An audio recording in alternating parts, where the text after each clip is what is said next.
Yo, what's going on, everybody? It is Screw Pull Up here, back on chair one with my favorite chair two, Mark X Wings. How's it going, Mark? It's going pretty well. Pretty excited again to be here, joining by you again. Always a pleasure to be here with you. Heck yeah, man! Today we got a special SDL game. We've got Fenyx on the blue side up against Sally Salamander, and we're heading right into these bans. Mark, it looks like we've got a Hera ban. Yeah, that's something that the mid laner from Phoenix is pretty strong with the arrow pick, and Oh, it's just something you don't want to deal with it. Actually, like with just Argus with Era, it's almost two gods in the same. So you're just facing two gods that you don't really want to face. So it's always a great ban to ban Era if someone like plays it at the level of Phoenix mid laner. yeah, that's definitely something to note. That the priority picks or comfort picks on certain gods are definitely good to ban out here in these games and getting people out of their comfort zone. And speaking of that, we might see more of that there with Raven and Erlang, which leaves a lot of meta gods on the table here, Mark. Yeah, well, you didn't talk about the Erlingshen band, but the Erlingshen band is like one of the specialty of Ares.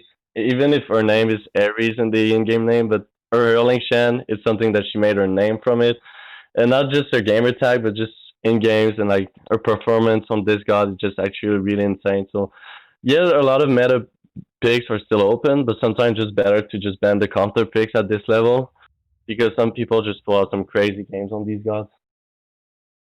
That's definitely true. And I mean, we're gonna see the picks coming up real soon. It looks like Guan Yu is that first pick. And I mean, Guan Yu is pretty strong right now, Mark. Yeah, Guan Yu is something. It's also a flex pick.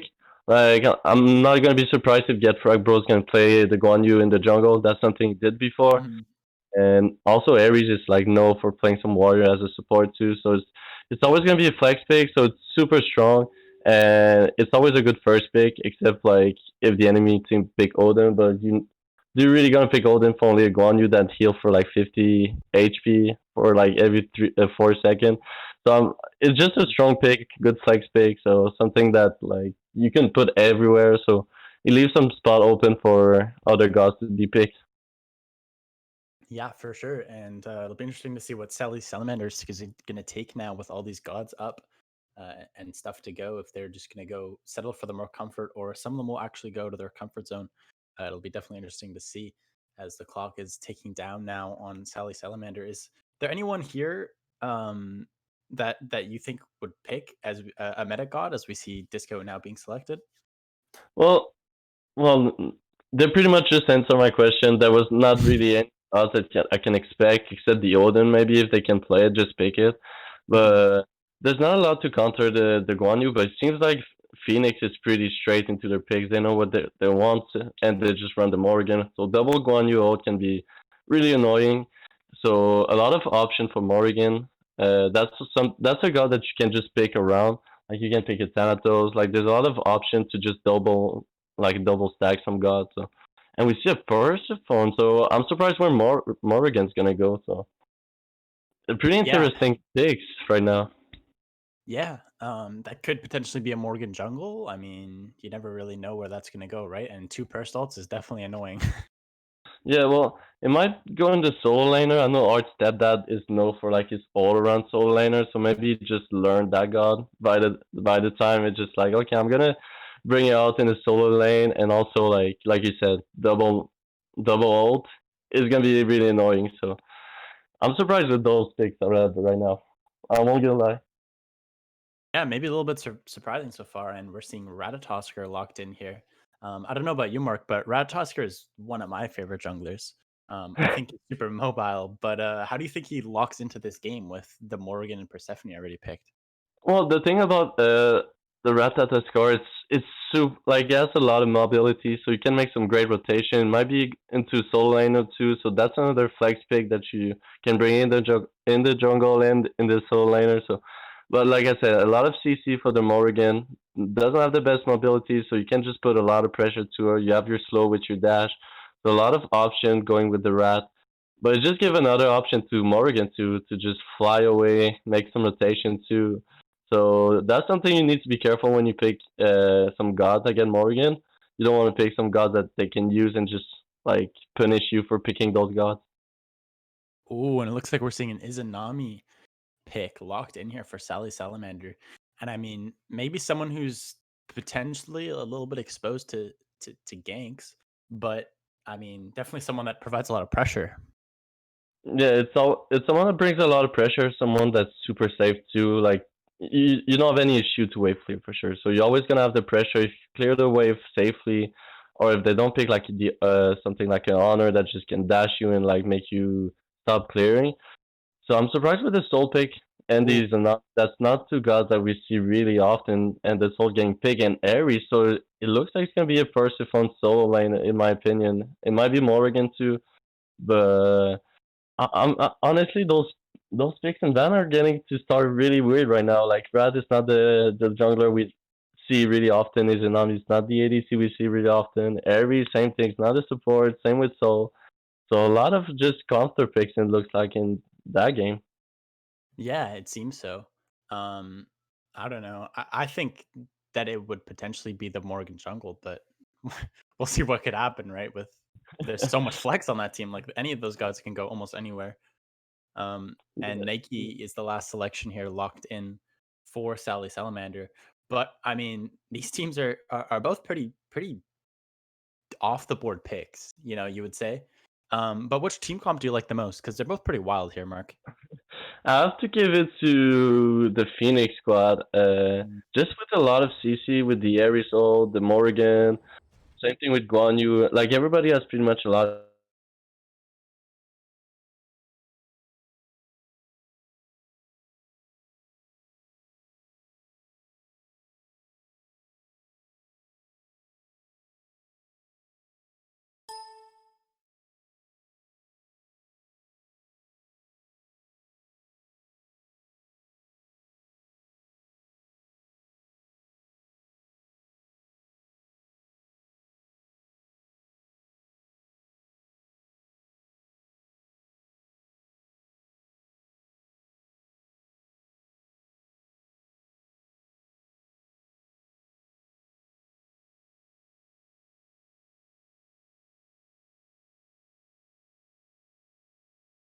Yeah, I have to give it to the Phoenix squad right now with their team comp. Yeah. The Phoenix squad definitely seems to have a lot of flex picks in like almost every position. Like I still almost don't even know where they're going, but there's definitely a lot of interesting picks. So it'll be interesting to see how it pans out.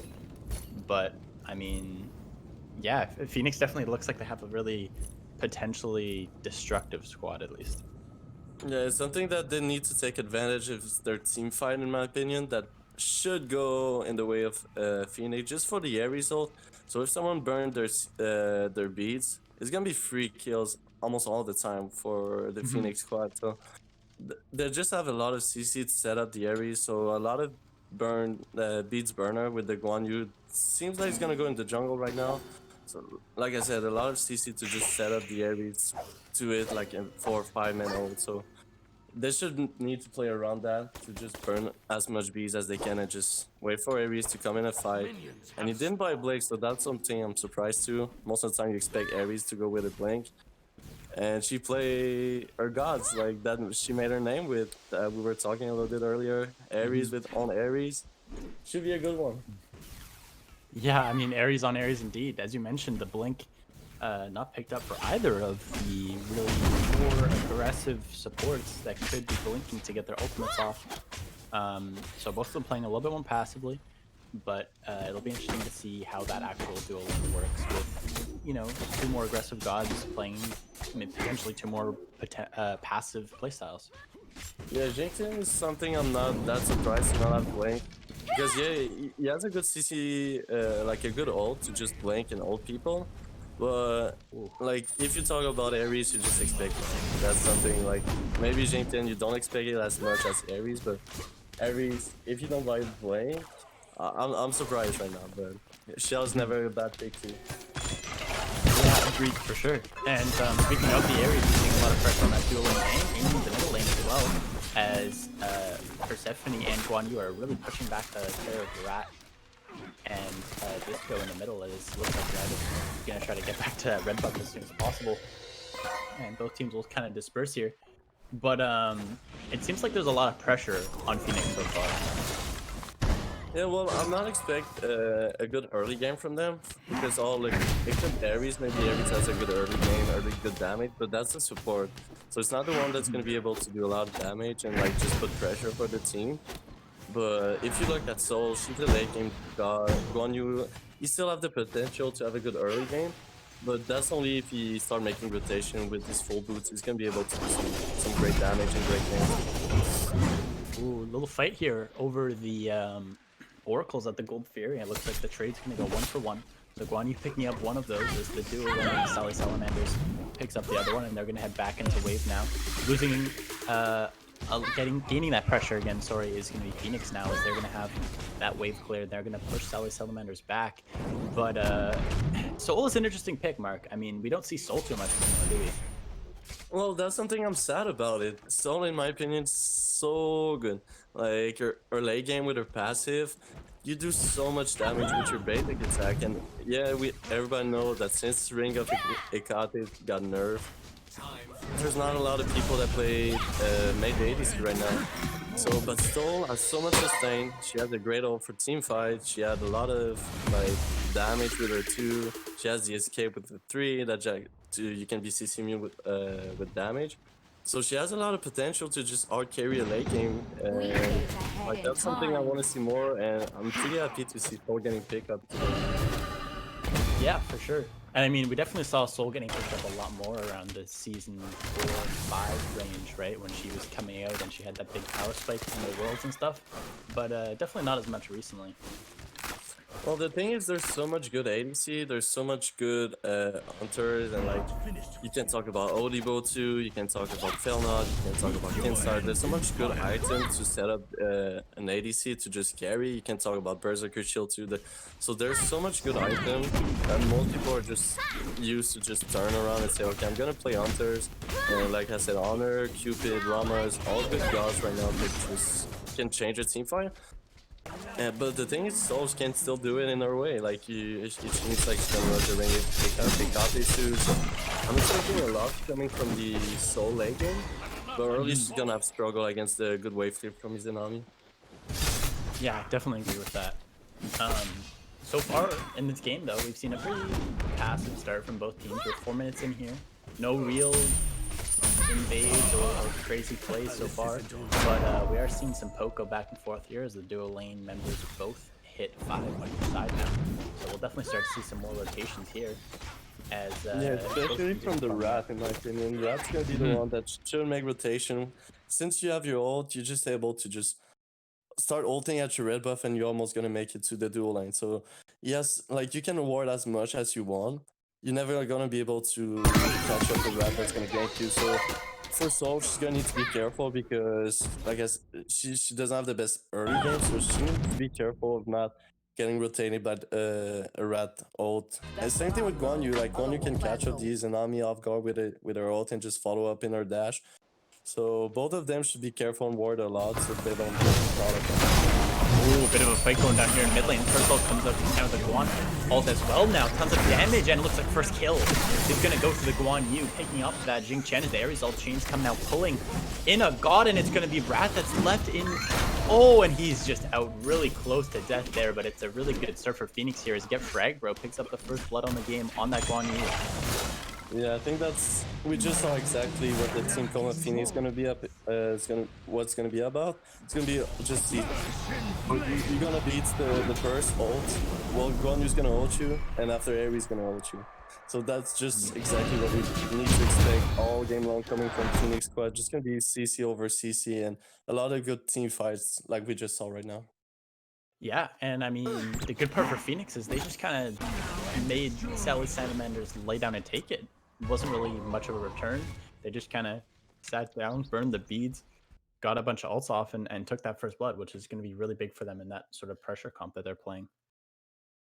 Yeah, well, for sure, like Discordia, she's gonna need some setup. She's gonna need Xingtian to make rotation. That's something too. The Xingtian ult can just counter the Ares ult, so you can just take close with Jinkian and like you get Ares ult and just ult a little bit earlier so you get caught up the Ares and just ult back. So it's gonna be like a game of just who's gonna ult first so I can pull you back after. Yeah, for sure. I mean, that's definitely good analysis. And 1 HP now in that soul lane is this Morgan. Like, very, very close to death in this Nike. Definitely not someone you want to reckon with. But speaking of someone you don't want to reckon with, it's a Guan Yu with first blood. And now he's got 2 on that Guan Yu. A great rotation from Get Frag Bro. And now in trouble is Morgan. But Guan Yu's here to parry. And that's a great CC to get Rat stuck here. And now Guan Yu's going to chase with the half HP. Rat going into that tower. Some big damage in towards his ult. And it's going to be picked up by Hard Stepdad with the 3rd kill of the game. And that's another great fight for Fenyx.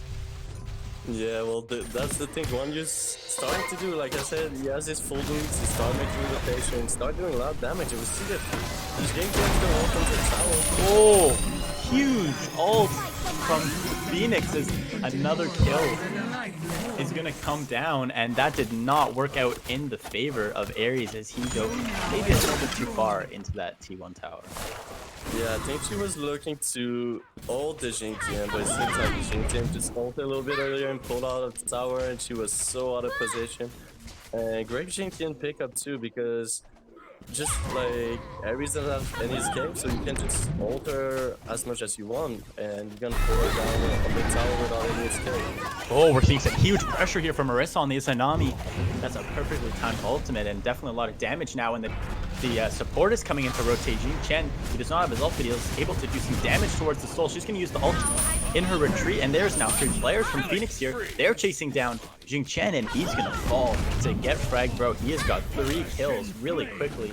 And a quick pickup will be done in mid by Rat. He's going to pick up that Persephone in mid with the Discordia by his side. And that's definitely a good pickup for Sally Salamanders. Yeah, I think that's going, even if you look at both trades, I think those trades go on the side of Fenyx. Because yeah, you lose your mid laner, but she's still 2 level ahead of the mid laner. Meanwhile, Soul live and Jinkian died, so you keep your Soul at the same level. She doesn't get the iron, so she's still going to be able to deal with these Izanami. So I think that trade goes on the side of Fenyx, because your mid laner didn't lose much from dying right now. And you burn also... Well, it seems like Brad doesn't even waste his ult, so you don't really lose much. But I just think that fight just go a little bit on the side of Fenyx. No, that's definitely makes sense. And I mean, Persephone is still ahead. She's nearly 2 levels ahead as Discord just turned level 8. And there is a battle here happening in mid once more as the teams are grouping up. Guan Yu was caught out a little bit deep in that jungle, but he's able to survive. And Rat looks like he's just going to go back and get some farm here, as Fenyx has a bit of a control of this mid fight, and especially with that Guan Yu, the presence he brings is going to be able to be big for them. Invading buffs is the next step, and we'll see if they'll be able to do it. Yeah, Guan Yu's been everywhere. He's been in solo lane, he's been in mid lane, he's been getting kills in dual lane. It seems like he's gonna try to do a little bit flank. It seems like he's gonna turn his head to left lane, trying to kill that Izanami. Seems like he should be free, but Izanami sniffed that out. He's probably just gonna dash away. She does dash away indeed there. Good effort from Get Frag Bro, but Marissa just able to snuff out the danger and pop backwards now. Maybe they'll get some wards up there so that doesn't happen in the future at a little less convenient time, as this time she was just able to back off. Yeah, so great warding, but I think the thing is Morgan, I feel like she should have trouble, but she doesn't seem too in trouble. Even if Ratton is still a blue buff right now, maybe she's gonna be able to just take it. But she needs to be careful, in my opinion. There's the dash from Rad, and he's going to sense out danger and just ult to get out of there. Actually, going to turn his attention to mid. He's going to ult him just back towards his own team as they find a catching a rotating support who's going to get his ult off. Not in time, unfortunately. Persol will connect, but just a little bit of a tickle as Ares falls once more. Just a little bit too aggressive on that high rotation. Yeah, it's been twice that she gets caught up in the same spot, getting ult by Xingtian. And that's something like you should do. Like you can ult the support even like if it's only her, because you're still gonna get some gold and some XP from it. Some people are still shy to just ult the support to kill her, but I think sometimes it's just worth it to just do it to get, even if, especially when you're behind, just to give you a little bit like momentum and a little bit of gold. It's always a good thing to know. And I mean, we're seeing this Morgan here in the soul lane. She's ran that the breastplate of valor first, Mark. That's a bit of an interesting start for Morgan soul laner. Well, I'm gonna let you finish because Morgan's probably gonna die here. He is under attack here. The double 2 from Rat is not going to secure the kill, but what will secure the kill is Big P diving that tower to be able to pick up that Morgan. And maybe that breastplate of valor was not enough to save her that time. Well, like if I can answer your question, it's what you go else if it's not breastplate. Like, you want Chronos and you still get. I get breastplate did save her that time, but still breastplate's gonna give you a lot of MP5 and a lot of possibility to survive. It seems like you're not gonna be enough. Another great Jink 10 ult. Wow. Great ultimate from Jing Chen. And the Ares ult is going to pull in Jing Chen, but he's going to play more aggressively towards Ares. He's quite low and plays mid laner, but the pickup there is huge as Rat drops from the sky. He's going to 2, and he'll pick up Ares in return. Satin Hell will fall down now to Big P on a great rotation from the solo lane. And this might be a potential gold fairy here from Sally Salamanders. Yeah, it should be a free gold fairy. Even if Morgan's gonna rotate, she might transform it maybe into, I don't know, Discord or another soul or something.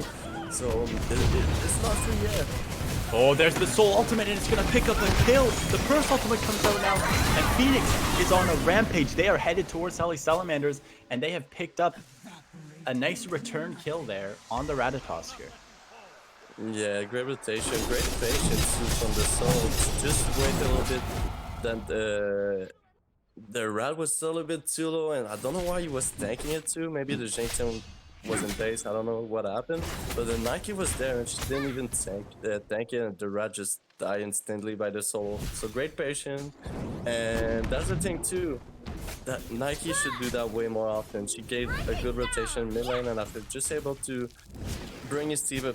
Potential goal free, but didn't go that way that time. But she just should do it again and again and again until like, well, until late game. Like that's what you should do with Nike. You don't want to fight the Morgan mid lane, but the soul get a free. It seems like it's gonna be a solo kill on the Izanami, and now she's gonna start to get online with that Rick of Kate and the Total Beat. So. Yeah, that was a solo kill. A solo kill from Valiant in the dual lane, as there is some trouble in mid for Guan Yu, and the first ult is not going to be able to connect. This ult hits a few walls and it's going to hit, but able to get off scot-free here is that Guan Yu, who's dove pretty deep into that tower, but he didn't survive. He can head back into his jungle now. And as I was saying before, that soul had a really good minute or two there where she completely broke up that gold period fight, picked off a kill, and then got a solo kill. So she's going to be huge now, Mark. Yeah, she's gonna get huge, and also if you don't get ahead with this Izanami, I think everything's gonna go wrong on this side. But every soul, well, maybe just to survive. Backline diving once more is Big P into the back now, trying to punish this Persephone, and Big P is doing a really good job of controlling this fight and the other fights so far for Sally Salamanders. His rotation's having a great impact on the fights areas. We haven't seen Morgan too much in mid lane or having too much of an impact, as Big P has taken over a bit of a lead in that solo, so he's able to rotate a little bit forward. And we are seeing some battles here, not in the solo lane, but in the jungle, and not too much damage coming out. But the teams are just kind of shyly grouping around mid here. A little bit of coyness from both teams as you know, the gold fairy was trying to come out, but it just couldn't come out last time. Yeah, well, Nike has nothing to lose in both rotation, and she just put a lot of pressure, especially since her mid laner is down by 2 levels. So you just want to help her, maybe try to find some kills, trying to find that gold fury like she did like 2 minutes ago. Yeah, and I mean, it's really gonna be devastating to see the soul in a short time, because she's having a great start so far to this game. She's got the ring online, she's got the grip online, and it's really just gonna be tough to deal with that soul late game in the game when she has her full build online and she's running down your team with literally full rings. Yeah, well, they need to be careful. Like that's what I was saying earlier. Like when we were talking about that soul's gonna be doing a lot of damage late game. Her passive, with like you said, with the full rings, she's gonna deal so much damage, and her attack speed is gonna be insane too. So a lot of attack speed, a lot of power with her passive. And if she has like maybe a bankrupt, like she might go maybe a Typhoon too. So she's gonna have some pen, some sustain, some life steal, some damage, everything you need in your build, she's gonna have it. And she's gonna do a ton of damage. Also, they have a hard dive into with the Ares, the Guan Yu, and the Morrigan that can turn into those two. So Soul's gonna be able to free casting, and you don't want that because she's gonna be doing too much damage for your team to just be able to deal with. Yeah, you definitely don't want that. And I mean, speaking of don't want, it's the other team just scared both teams really from fighting around this Gold Fairy. They thought about it for a minute or two, and now they're heading back to mid. Now it looks like Fenyx has decided to make the call, but Marissa's well aware of this.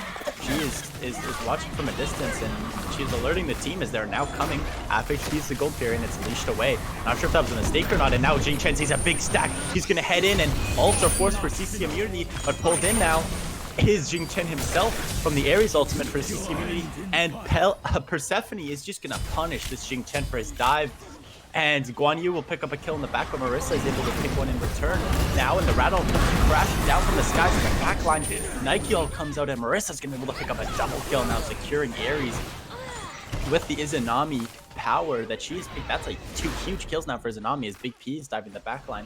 And it looks like that's even 2 for 2 trades so far. But Sally Salamanders has a bit of an advantage here as they're looking now to pick up this Gold Fury as the fight is not over yet. He's now looking to try to take advantage of his 58% HP here. Low now is Ratatosk here. He's tanked a bit more, and Nike's now shielding, and it's dropped. The aggro of the Gold Fury is dropped at a very low HP, and the stun comes now onto the Nike. She's going to jump right onto the back for Soul, but now Nike's the one that's in trouble, and this is just a big game of ring around the rosy as now Fenyx is the one in control, and they're going to head on to the Gold Fury. Actually cancel that. They're just going to loop around as the teams are now both coming back to 5v5 situations.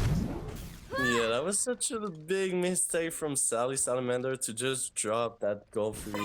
He had like maybe 200 HP, so it was probably too basic attack from the Izanami that was there. So just a little bit of mistake, but I think they were expecting Nike to probably have dealt some damage to that Gold Fury, so just still proxying on that, but just a little bit mistake, and Gold Fury is still gonna be up after 18 minutes. Nobody's gonna steal it, but talking about objective, Pyromancer is gonna fall down to probably the end of Phoenix right now. Yeah, and I mean, this is a great call by Fenyx. It looks like Sally Salamanders is not aware as Nike's looking to see. She realized just a bit too late. She's gonna jump now in too late for a steal on that Pyro, and Fenyx is gonna take the first objective of the game.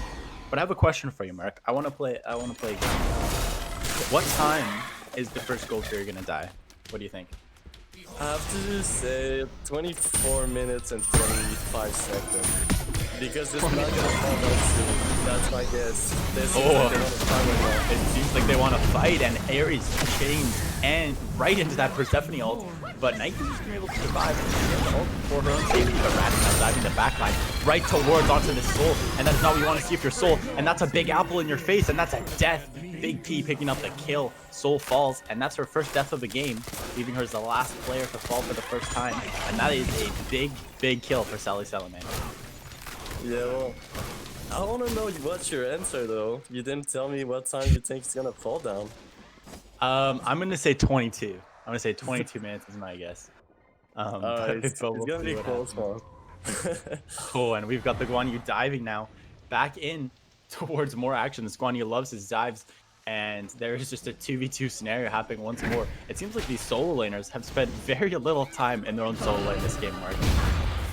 Yeah. Oh, hold that thought.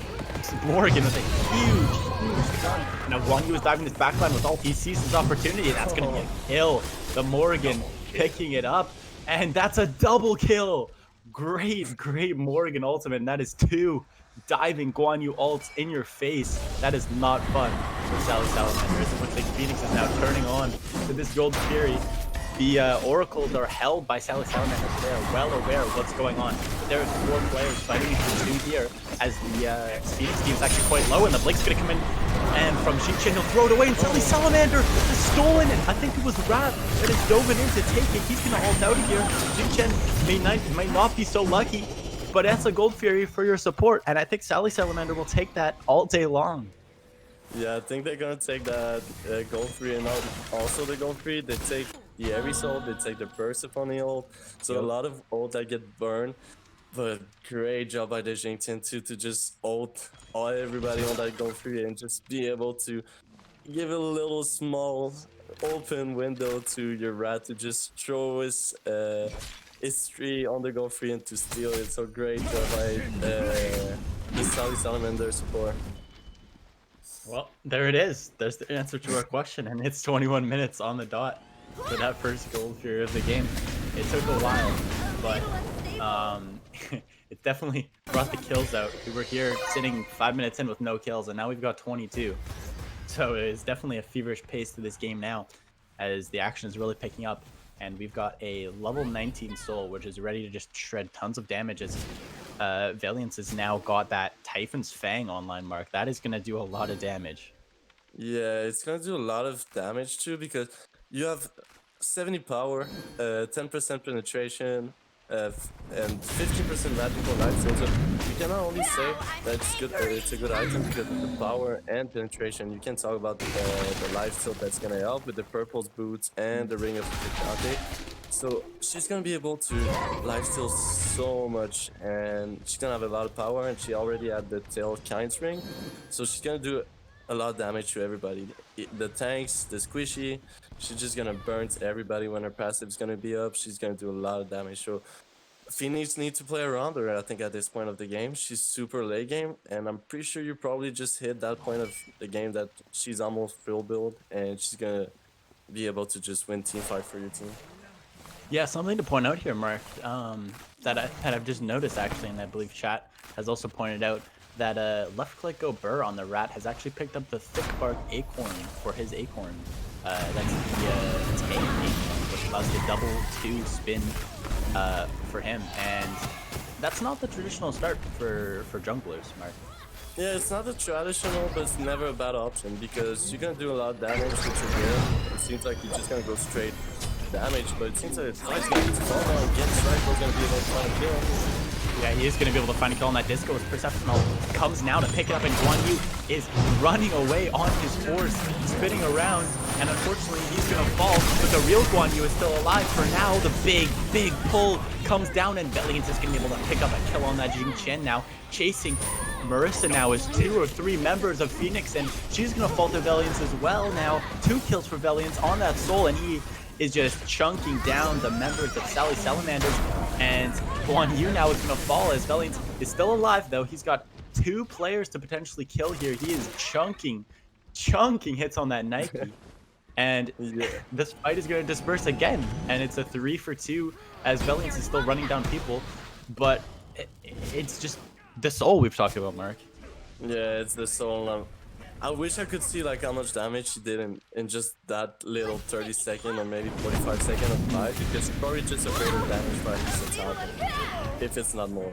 Because she used her ult and it like at least 2 friends. Oh, we were talking good things about you, Soul, and you just burn your beads right in front of everybody that's watching you. Man, okay, well. I think that was a flex, Mark. I think it's a message to us that it's so easy that he doesn't need the beads. Yeah, you don't need beads. That's what you need. That was the lesson right now. You don't need beads. I got damage. Who needs beads? And she went poly. Yeah, that's something I'm even more surprised. That's another flex in my opinion. That's not something you like supposed to do, except if you're playing Chronos or maybe Stella, like, or maybe Morrigan. There's not a lot of gods that you still build poly. But on Soul, it's not the best, but you're just gonna upgrade your lifesteal with the Typhoon, so maybe she's just looking to have more lifesteal item. But when she's gonna use her 2 or your 1 and after with a basic attack, she's gonna... That little basic attack is gonna do a lot of damage, but I think there was a better option. Like the Telkind ring or something, it's just way better in my opinion than what she just built right now. Well, we'll see how it works for her in this next fight here, as we are seeing our 3rd objective of the game starting to play in contention, and it looks like it's going to be this Pyromancer.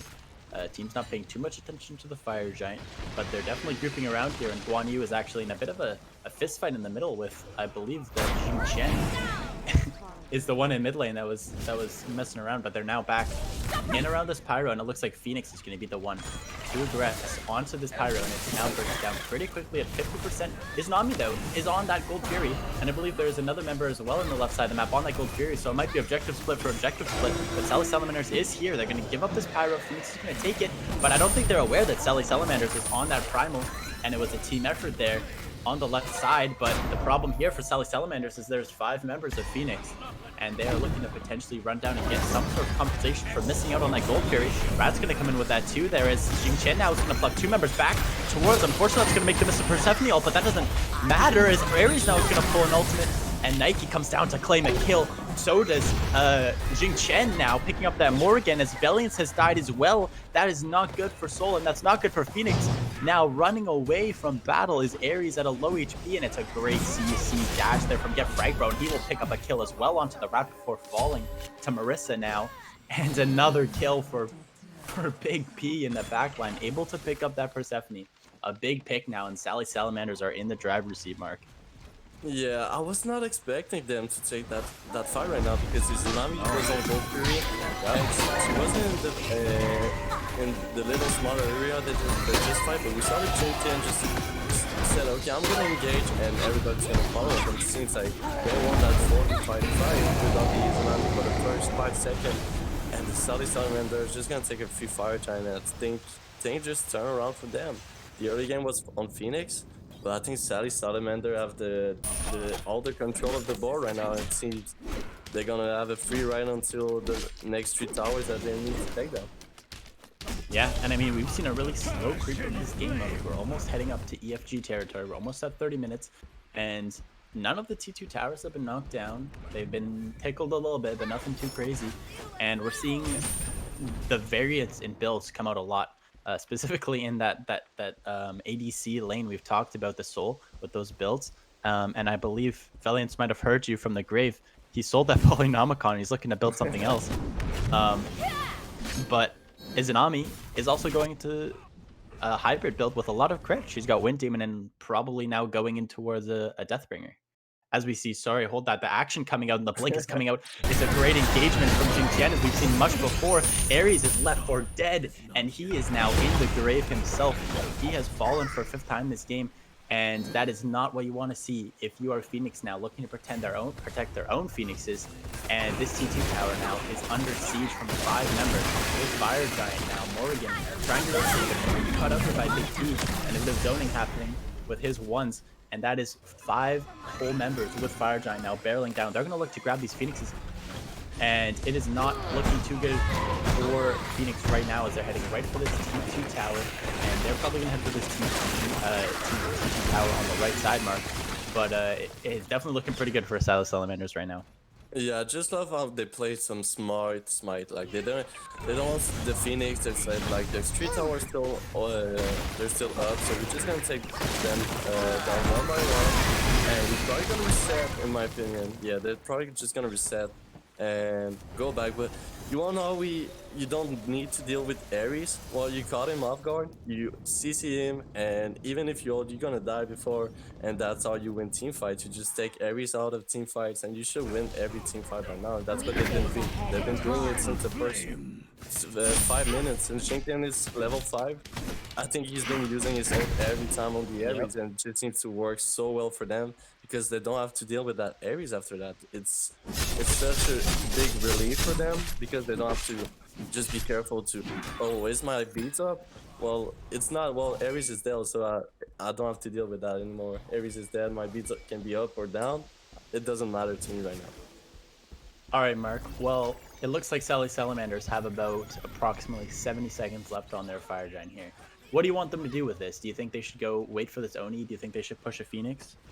Well, you need if you're looking for the only goal free, well, you better push a right lane so you give them pressure. But it seems like they want the Soul so bad. They want the Soul really bad here, and that's going to be lots of damage into that Soul. She's so low, and 2 ultimates will be invested to pick up her life. That's a big life to pick up, though. And Jing Chen, as you mentioned before, when it's up, the blink is up, or his dash is up, he's coming right at you with that ultimate, and he's going to force you to run away as fast as you can. Unfortunately for Valiant, not able to get out on that Soul now and falling to his 3rd death so far. Yeah, Jingtian is really not shy to use his ult, but it just seems to work for them. And also he has a relic dagger, so it just short his cooldown on his blink, so he can ult every time as much as he wants. So your beat's not gonna be up until my blink is up. Because it's gonna be a three only gold three for Salamander.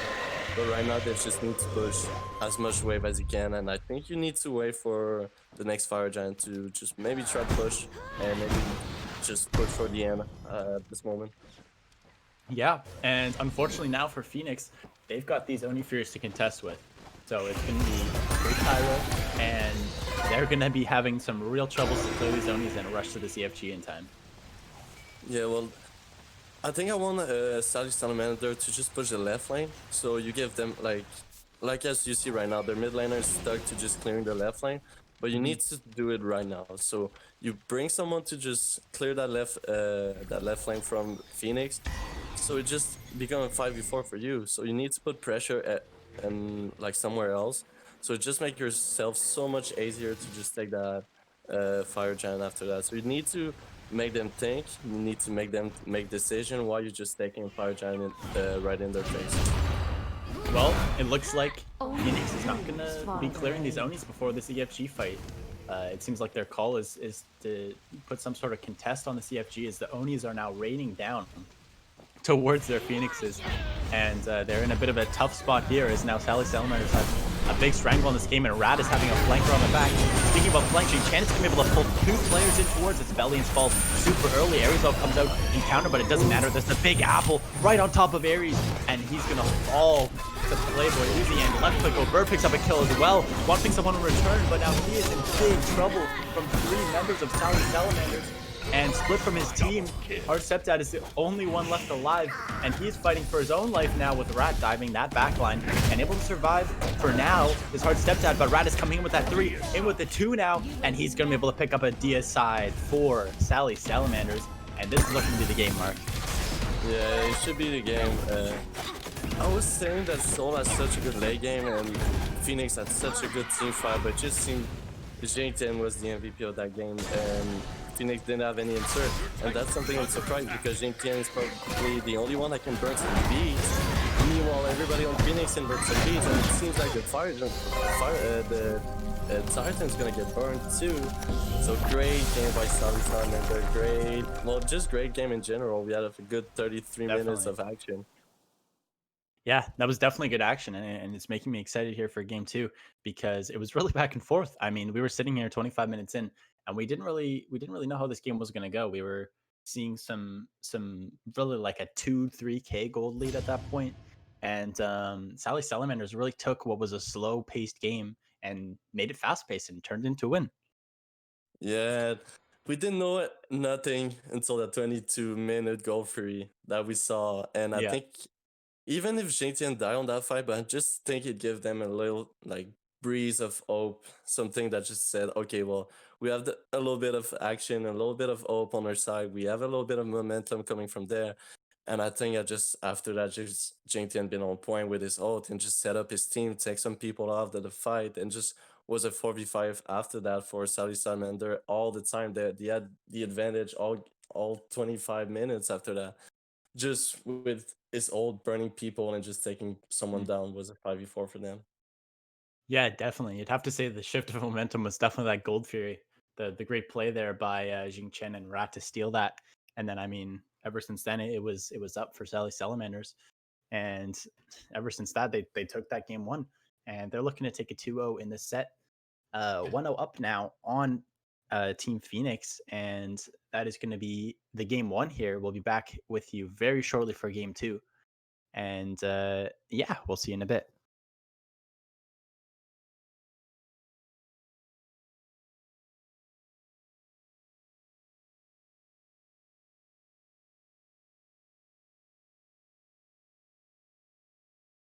Welcome back, everybody. We are back here for game 2 of this STL matchup between Phoenix and Sally Salamander.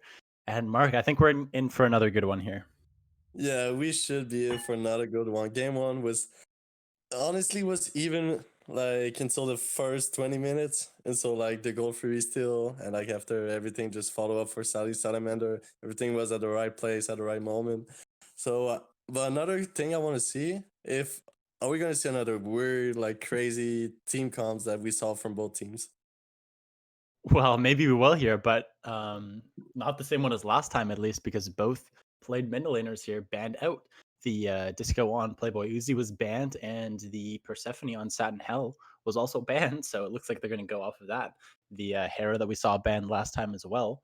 But is there anything here that you noticed in particular? And I think I know your answer to this, what it's going to be, but you think would be a game changer for either team? Well, the Discordia, in my opinion, didn't do a lot. Same with the Persephone. Both of them was not really the impact players that Mhm. we saw in game one. But I want to see the Jintian run back. Honestly, I want to see him I on knew the it. Jintian again.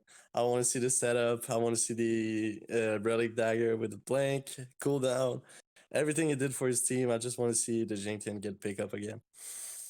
We'll see what happens here, and it looks like Guan Yu locked in again. Could be another flex, could be on Get Frag Bro again in the jungle. Guess we'll have to find out. Yeah, I think that's their plan. Some teams just do that. Like they run Guan Yu in jungle game one, or like a specific god game one, and they run it in another lane game two. So you think it's gonna go into Ooh. jungler. So we see the Cthulhu. That's something we didn't really saw because sometimes it's always gonna be banned. But if it's Mhm. free, just gonna go for it. But Kutsu is just a great safe solo laner, probably. I'll be surprised if it's support. We saw some support play him, but it should go in the solo laner, in my opinion. But the thing about, like I was saying about Guan Yu, is I'm pretty sure it's not going to be in the jungler anymore. I'm going to be surprised if they run back the Guan Yu Mm. jungle. Yeah, it was a good start for the Guan Yu jungle, but it definitely tapered off towards the end of the game. And on that side of Sally Salamanders, we are seeing Big P, as you mentioned, pick up the Cthulhu, but he's locked it in. So we're going to assume it's in solo. And I mean, he had a lot of pressure last game with that Nike. So it's going to be interesting to see a god with even more pressure running at you. Yeah, but he has a lot of pressure, probably because he has maybe an easy lane, in my opinion, against a Morrigan. Mm, And I fair don't want to point. see something like cheesy or squishy in the solo lane anymore from the side of Phoenix. Didn't really work. We saw some great ult, but Uh it seems he's gonna run his ult run, in my opinion. It seems it's gonna be like that way. You just oh. say, okay, you don't want to see it, well, I'm gonna show it and it's gonna work this time. So I hope it's gonna work for them. But Oleran is Arch stepdad, like is probably his god that he's known for in the solo lane.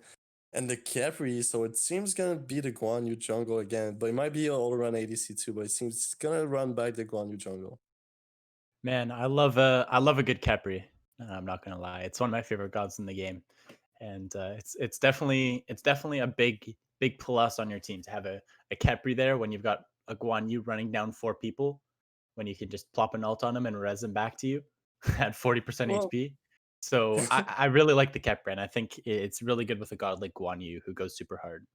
yeah, but it's depend on which side you're playing because you never want to face a Capri except you put like an Achilles on your team, someone with an execute, but except for that, you never want to play against a Capri. It's so super annoying. You use your ult, you use like everything that you have in your kit, and you just see someone get revived by the Capri ult. It's just super annoying to play against.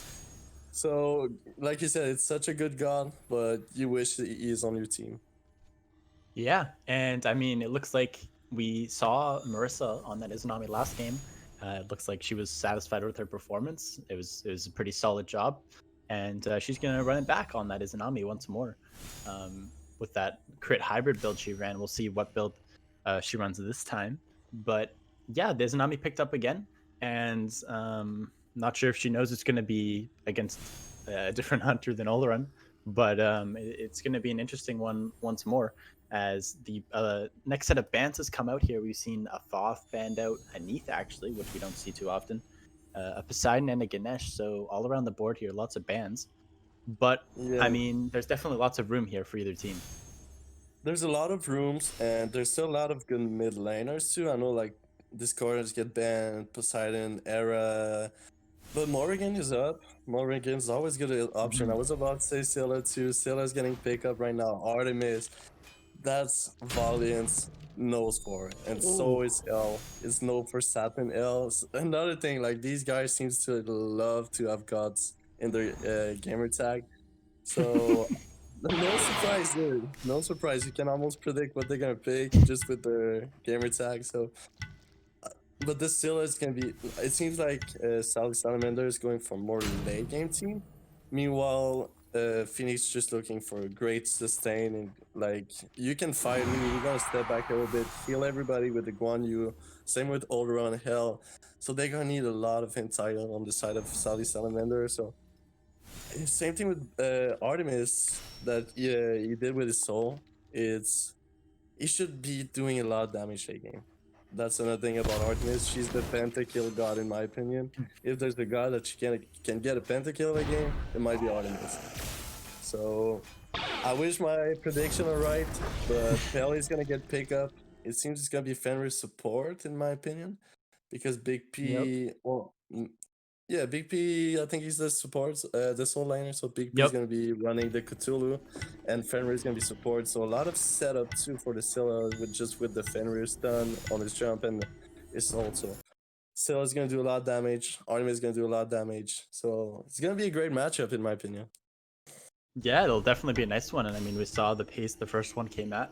It was a really interesting game. So the game 2 will definitely be one to look at. And as you mentioned, this Fenrir is going to be in the support role. It's a Sinus's. We saw him last game with the Jing Chen, and you love the setup he had here. So we'll see what he does on this Fenrir. Yeah, that's something we saw a lot in the World Championship for anyone that watched. We saw a lot of Fenrir support. We saw Definitely. just how much pressure he can do early game, how much damage he can do. Just that's so annoying. Like he's gonna have Guardian Blessing, so he's gonna be having some tankiness already. But it's just base stats of damage is just super good early game. So he's gonna be tanky and he's gonna be able to do a lot of damage. Meanwhile, the Capri is gonna be able at least to stop his brutalize with his grab, and seems gonna be Valiant's for on the Artemis. So he can trap the brutalize, but it's super hard to just do it because sometimes you just panic when the Fenrir just brutalize you. But there's still some potential to just stop that Fenrir, and he has his CC too on Artemis against Fenrir. So not a bad pick on Artemis, but she doesn't have any mobility. So having Fenrir just running at you is gonna be scary for her.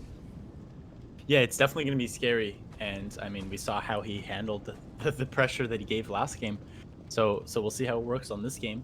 But I mean, for any of you who haven't seen much Fenrir support yet in Smite, you're going to be seeing a lot more of it soon with Season 8 coming up and Fenrir getting a few buffs. He's going to be in support lane more and more often, as we've seen before.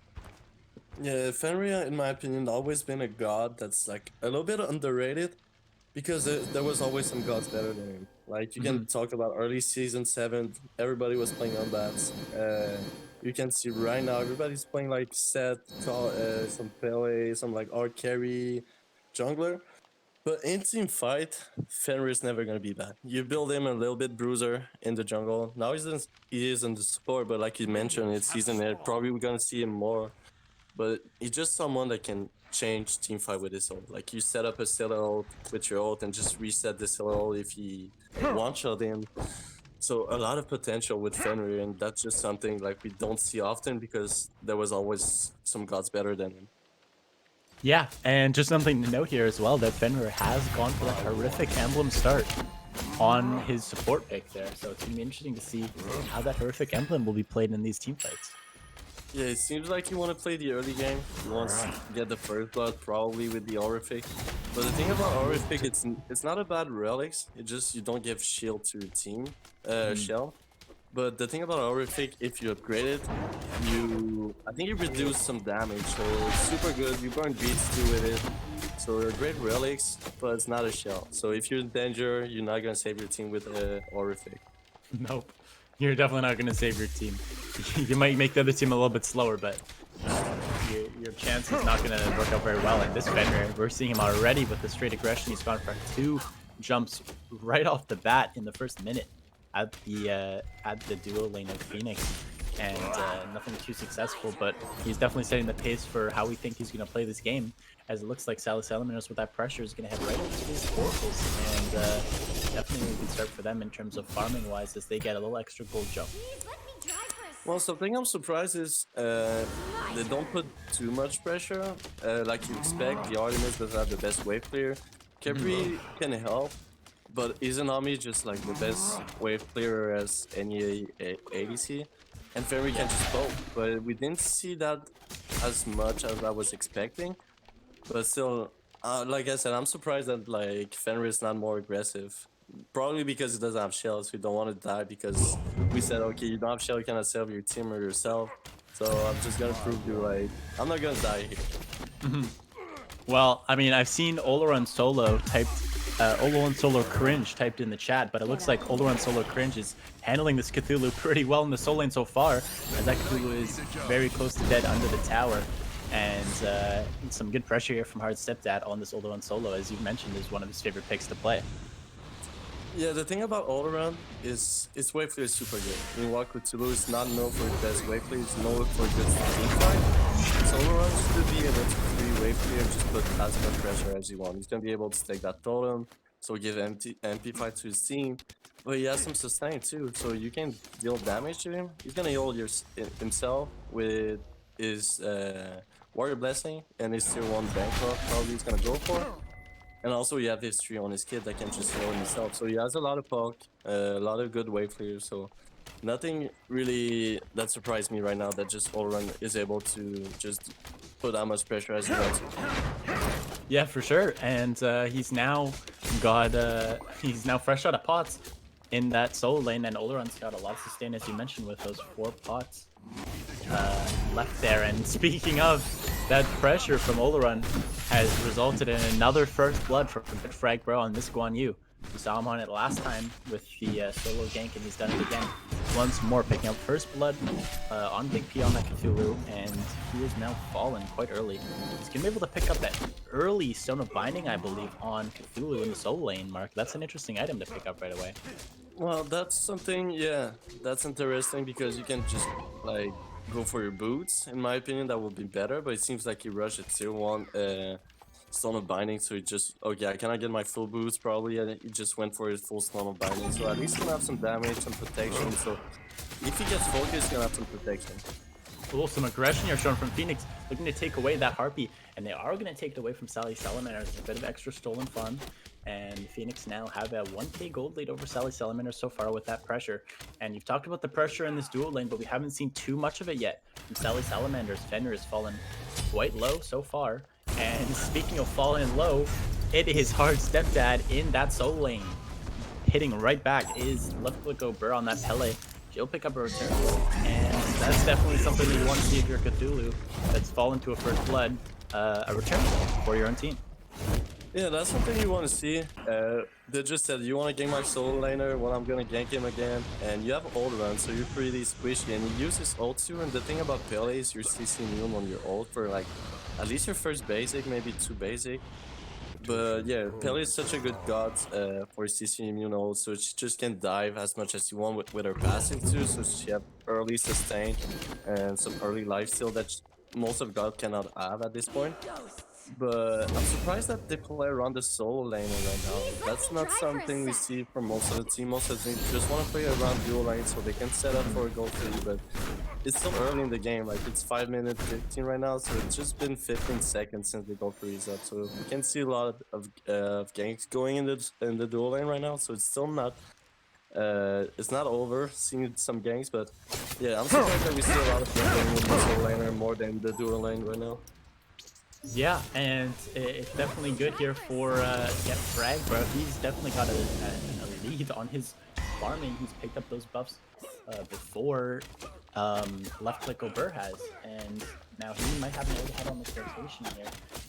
But it's definitely a tight battle here in the mid lane as the 3v3 is going down, and despite having that gold lead on Fenyx, it's not as far ahead as you think it is with Oleron having all this pressure.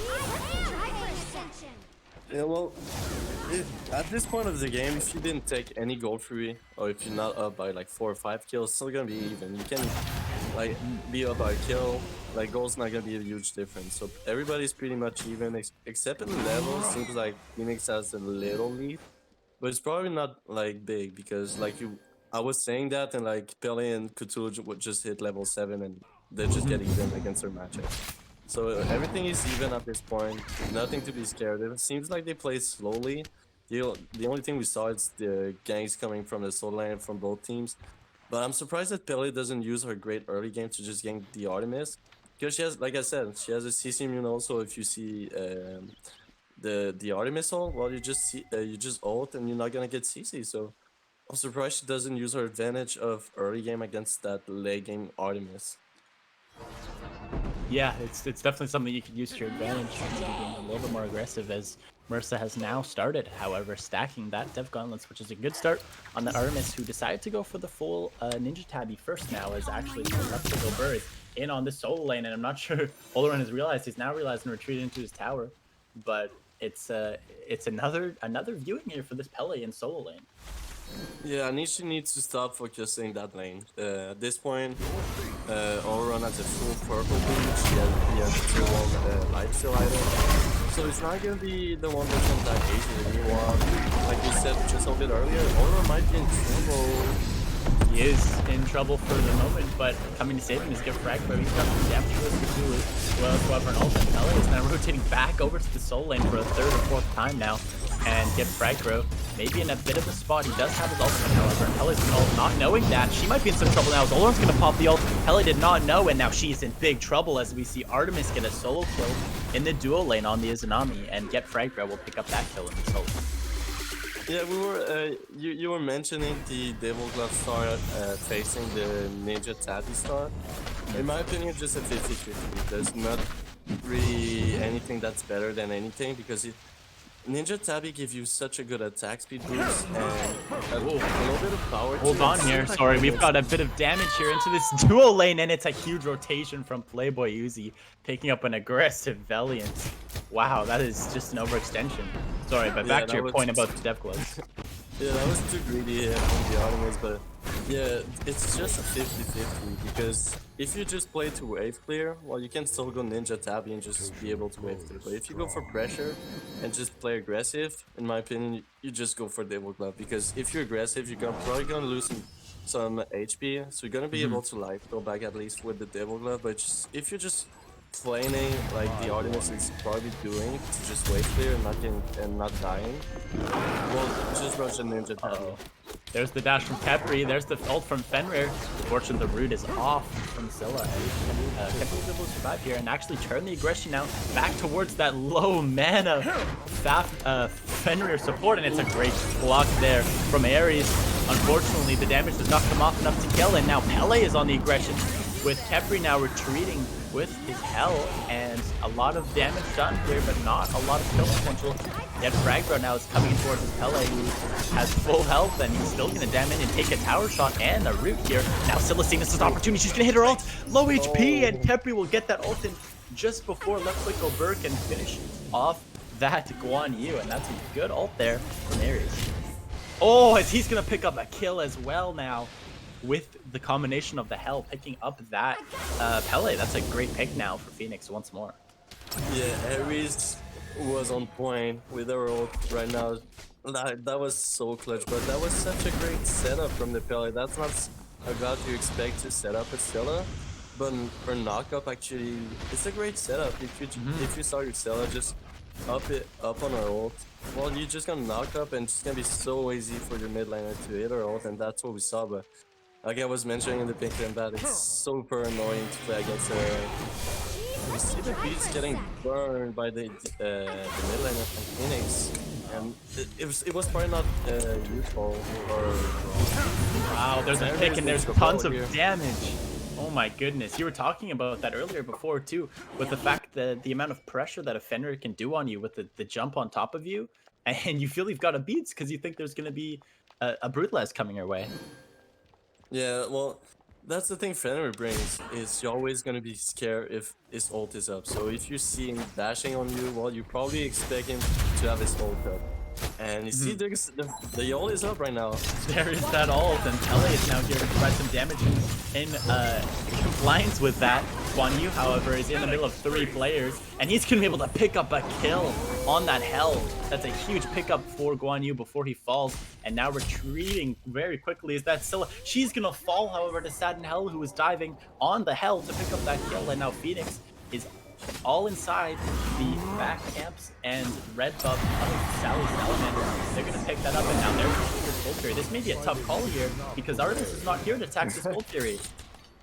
Yeah, he's chilling in Didn't duo. get that call. And now they're in trouble because Izanami's here. They're going to have to back off, but Izanami is around to do some damage. She hesitates for a second, however, and she's not going to be able to capitalize on the 3 low HPs by the Gold Fury there. That was a very disjointed play from Fenyx. That was just a miscommunication, in my opinion. Maybe she didn't get that call. Maybe she got some Discord disconnect. But we see Cthulhu get a kill from Solo. And his ult was up too. The other one ult was up, so I'm surprised didn't use it. Probably because Cthulhu just used it. So he's immune to everything. That's the thing about Cthulhu ult. You can have anybody on the enemy side, well, I'm gonna be immune to it. That's the thing Cthulhu brings. It's just super annoying. That's the thing. You can have all-around ult, maybe one of the best ult in the game. Well, Cthulhu's just gonna say, well, it doesn't matter to me. I'm not gonna get pro. I'm gonna do as much damage as I want to. Here's some more pressure for you, Khepri. Fenrir with that brutalized strike, doing tons of damage, and now he's going to jump in, but that's his dash, and Khepri's picked him up. Unfortunately, though, Hell is not ready for any sort of damage coming his way, but his dash jump is now down to Fenrir, and Guan Yu is on his tail now. He's going to ult. The dash is not even coming up soon. He's going to ult now in his tower. He's going to fall to get frag, bro, with his 3rd pick of the game now. Onto that Fenrir support, and Pele's looking to get a return, but she's not doing enough here. And Khepri gets the block to make it out alive here as the Pele is just chasing him down. There's 4 members here, though, now from Fenyx, and you don't know what this call is, Mark. It's a Gold Fury call. Does Artemis gonna get that call? It seems like she's gonna rotate to that call now. She didn't! Well, the thing is, they need to be careful until after ult, so they need some great zoning here. Yeah, they're going to need some zoning because this is Izanami is here and lurking. She's not showing herself too quickly, though, as Pele is now here too late. She's in the middle of 4 players, and she's taking some damage. The older one ult has come from his rotation, and that's going to be a free kill on top of left click Ober.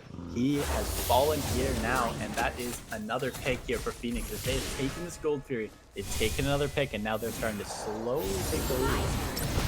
Well, I think it's normal to see Fenyx getting that lead just because of how much sustain that they have, how much healing that they can bring. So it's super hard to kill them early, even if Goliaths and Waters, even if still has Divine.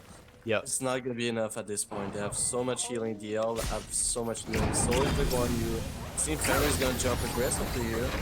Yeah, he's jumping aggressively and getting out there. A great cleanse, actually, from the hell of Fenyx, as they're now looking to siege on this tier 2 tower, looking to pick up the first one of the game at 14 minutes. It was double that in the last game, but this time Fenrir's plucking once more, and now he's going to take his time in towards that Ola run, but not too much damage done to that Ola run. He's pretty much spotless from that attack, and now Fenrir may be staying a little bit too far forward here. He's going to jump and take a 3-man stun, but he is just way too in over his head here.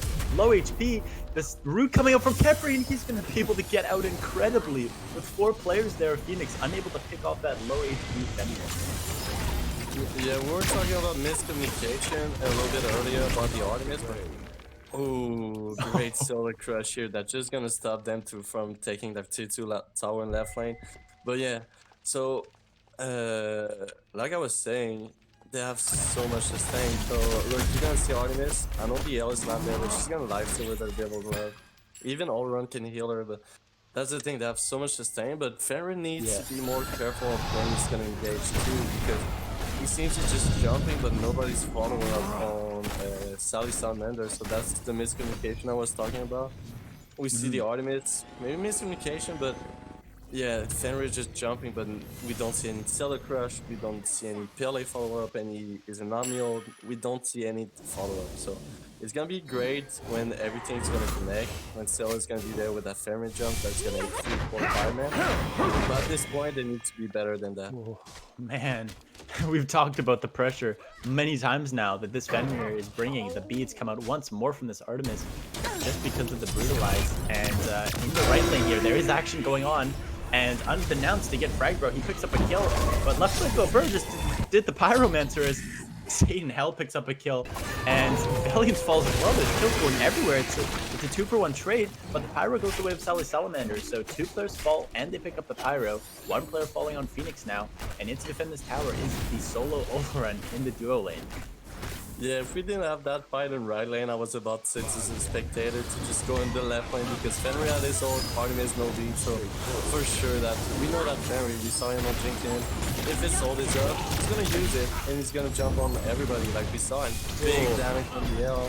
So much damage. The blink comes up from Get Frag Bro, but out of the way comes the Pele with an escape of her own now, and Scylla's looking for the damage onto the Guan Yu. She cannot find it now.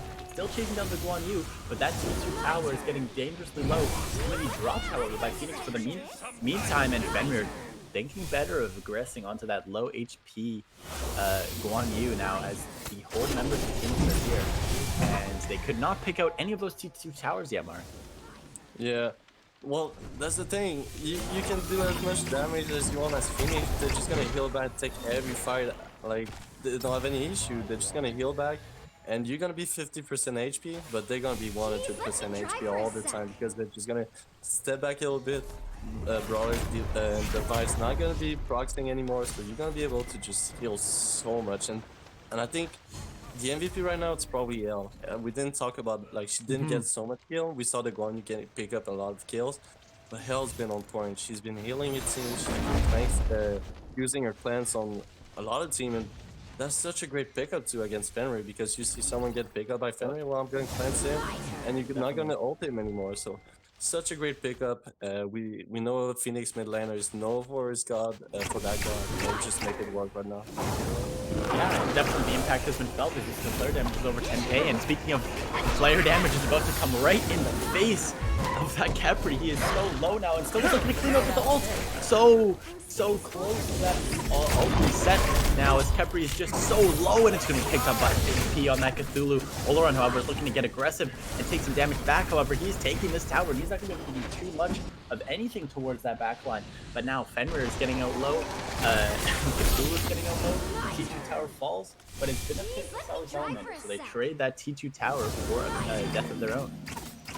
Yeah, well, it's so hard to stop them right now, especially we were talking about combining brawlers, but no pestilence or no contagion from both of the frontliners. Nothing from Cthulhu, nothing from Fenrir.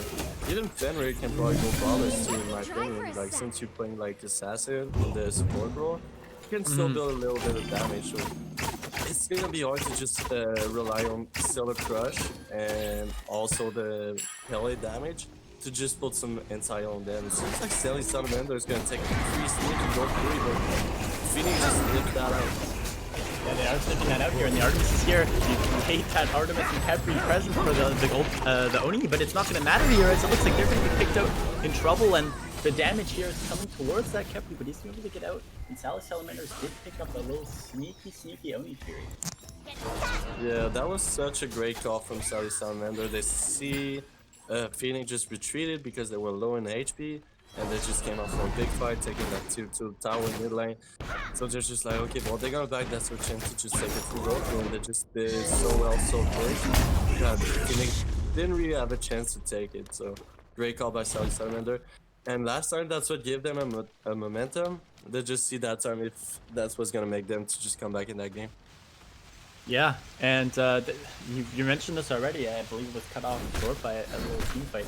But the problem here for Sally Salamanders is they've only got 2 anti-healing items. I mean, they don't have an ult.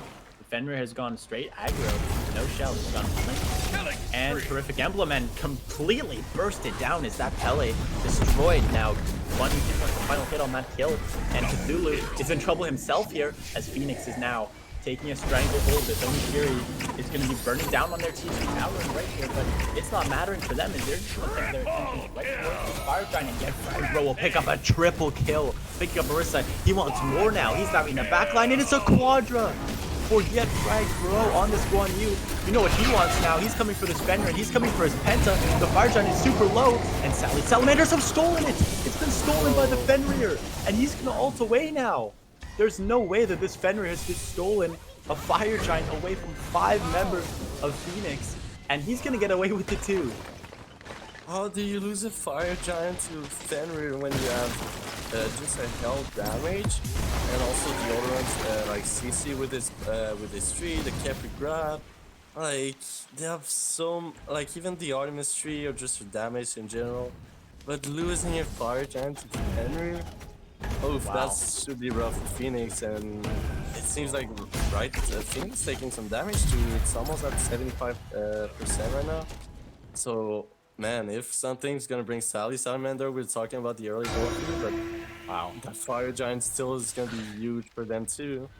Yeah, I mean, I mentioned this briefly before the team fight, but those Oni Furies that we were talking about, they picked up a T1 in mid and a T2 in right, and that's a lot of gold for Sally Salamanders, and you can see it on the gold at the top of the screen. They're now back within 4K gold, and they have looped back in towards this game, and it's not a surprise to see that despite losing almost your whole team in a fight, they ended up stealing the fire and staying in the game. Honestly, I never saw that coming. I never saw Phoenix losing that game. They were so in control, but it seems like there was a little bit too aggressive at tier 2 tower in that lane. One is gonna pick up a kill, maybe he's gonna find another, but Valiant's gonna find the final shot on the Cthulhu. But yeah, I never saw Phoenix losing that game in my opinion. Losing that Gold Fury and after losing that Fire Giant to Fenrir, man, I hope they keep their head up because that can change just the mindset. Because when you lose a Fire Giant, you get steals, it just brings your team down. Especially a 1v5 stall. It's just so rough on your mental. So you just go. You better just go back, do what was working earlier. Just group up, heals, and that was what working for them. So they just need to keep on that track.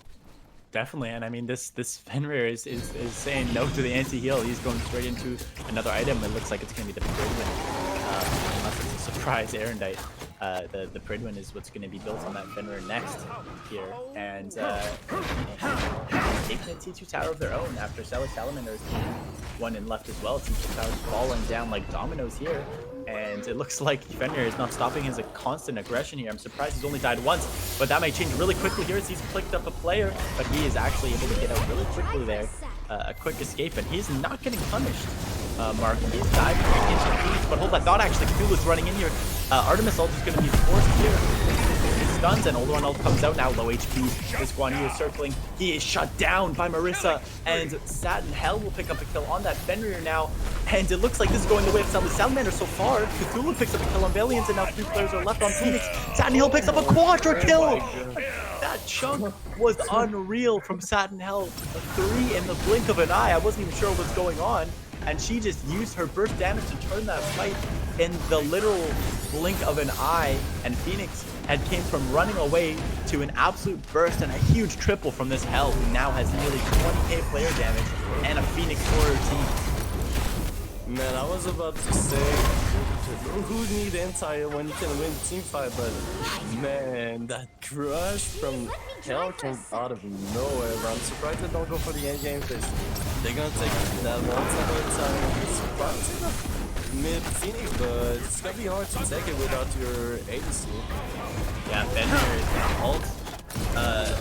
This Kepri back, but it's not gonna matter, and it looks like actually is being off here by Cthulhu, so this could be big here for Sally Salamander. Now as the players are left in the back, maybe overstaying their welcome. Silas here to make sure that they don't, and it's a huge pick for Playboy Uzi on the Scylla. It's a great ultimate, and I talked about overstaying their welcome. This is big now for Sally Salamanders as they can push down mid lane. Yeah, that was too greedy. Like, one Fenyx was fine. You saw the Fenrir timer just went down.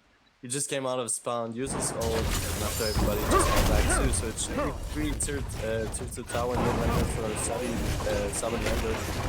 But man, those goals are insane. Like, we have so much action going on. We go back to every side of the map. We saw Fenyx put out a great fight in the left lane. Sally Salamander is not done. This game is not over. They're still in this. They didn't bring their head down. They're gonna be looking probably for that Fire Giant right now. Yeah, they're going to be turning their attention to the fire here. One thing to note, though, that we've got the Phoenix waves in left here. Scylla is the one that's going to back towards this Phoenix wave, and that's not who you want when you're starting with Fire Giant to back. You're secure with ult up.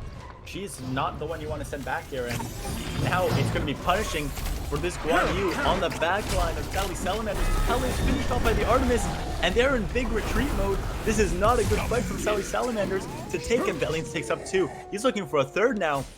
Raining down shots on this Fenrir. She's going to throw a final 3, and they're just going to turn their attentions now back towards this lurking. Oh my goodness, he actually picked up the kill eventually on that Fenrir, and able to escape that somehow was Marissa, unknown to that Guan Yu. But that is 3 picks for Fenyx in quick succession, and this back and forth game is now looking like it's landing for Fenyx, picking up this Fire Giant for nearly free here in the 26th minute. Yeah, I think it's just mistakes after mistakes after mistakes that just both teams take advantage of it. So we saw the Phoenix in a little bit too greedy trying to take that mid Phoenix earlier, and after we saw Sally Salamanders trying to take that Fire Giant without the Scylla, like you mentioned it, that was just a mistake. And after Phoenix is back with the momentum, like it will just go side to side, both teams trying to take advantage. And I think it's just gonna come down to who's gonna make the last mistake and who's gonna take advantage of that. Yeah, and I mean, we're still not seeing the anti-heal come out from Sally Salamanders. Fenrir has decided, although if I hold my tongue here, I think he might be going into that brawlers eventually. No pestilence though.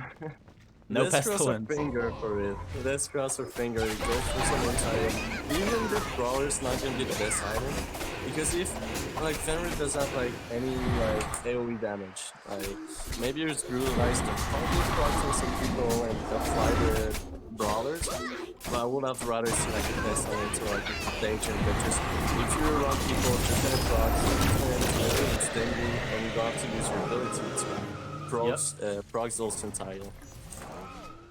Yeah, and it looks like Sally Salamanders had picked up a little free gold for you there. That's a little bit of extra gold to help them finish off their builds here in the nearing the 30-minute mark of the game. Maurice had picked that up. Speaking of picking things up, Fenrir picking up a drop here on the Kepri, but once again, just no damage here to do anything towards him. Kelly is so low, heading back to their own Titan, and Get Fragbro will pick up Scylla. Satin Hell picks up that kill, and this could be in the game. Get Fragbro picks up a second kill in his 13th of the match now, barreling towards his Titan. This Olaran ult will surely be the fate of Sally Salamanders in game 2 as Marissa falls to Satin Hell, and Satin Hell has picked up her 8th kill of the match now, falling low as the last player on Sally Salamanders, and that will be a victory for Fenyx here in game 2, leveling this up 1-1, Mark. Yeah, well, I think it was just a lack of intel, in my opinion. And yeah, we saw some great fire from Sally Salamander, but there was the miscommunication too from the Fenrir that was just jumping on people with any follow up or just using his ult with any follow up at all. And we saw him ulting the Capri too. I know he doesn't have any beats, but do you really want a Capri taking a Phoenix so his team can just follow up and diving? So a lack of intel, a lack of communication, a little bit mistake coming from both sides, and just end up in the side of Phoenix that was just over capping the healing and just use it at the advantage, especially if the enemy team's not building any really entire except the Divine or the Brawlers that we saw. But except for that, that was just too much healing to deal for Sally Salamander. It was so much healing, man. You mentioned it. Look at that. Nearly 20k. That's so much healing from hell. And to have only 2 anti-healing items in the playing field is just not enough to be able to sustain your own team in comparison to the other team.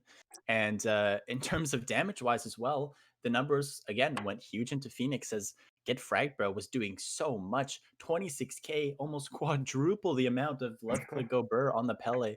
It's just devastating for that back line when that horse is running at you, and we might see some sort of respect band coming out in game 3 for this Guan Yu.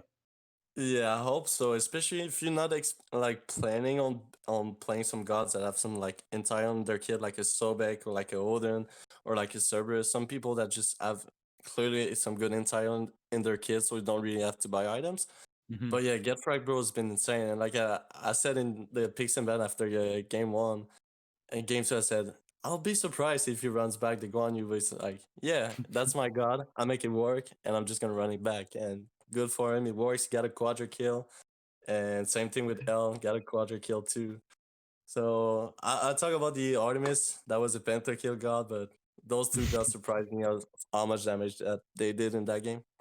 Yeah, they did so much work. And I mean, speaking of work, Phoenix really did their work here, picking up game two. And now we'll be heading into a game three with these teams after a really back and forth first two games. It's going to be a good one.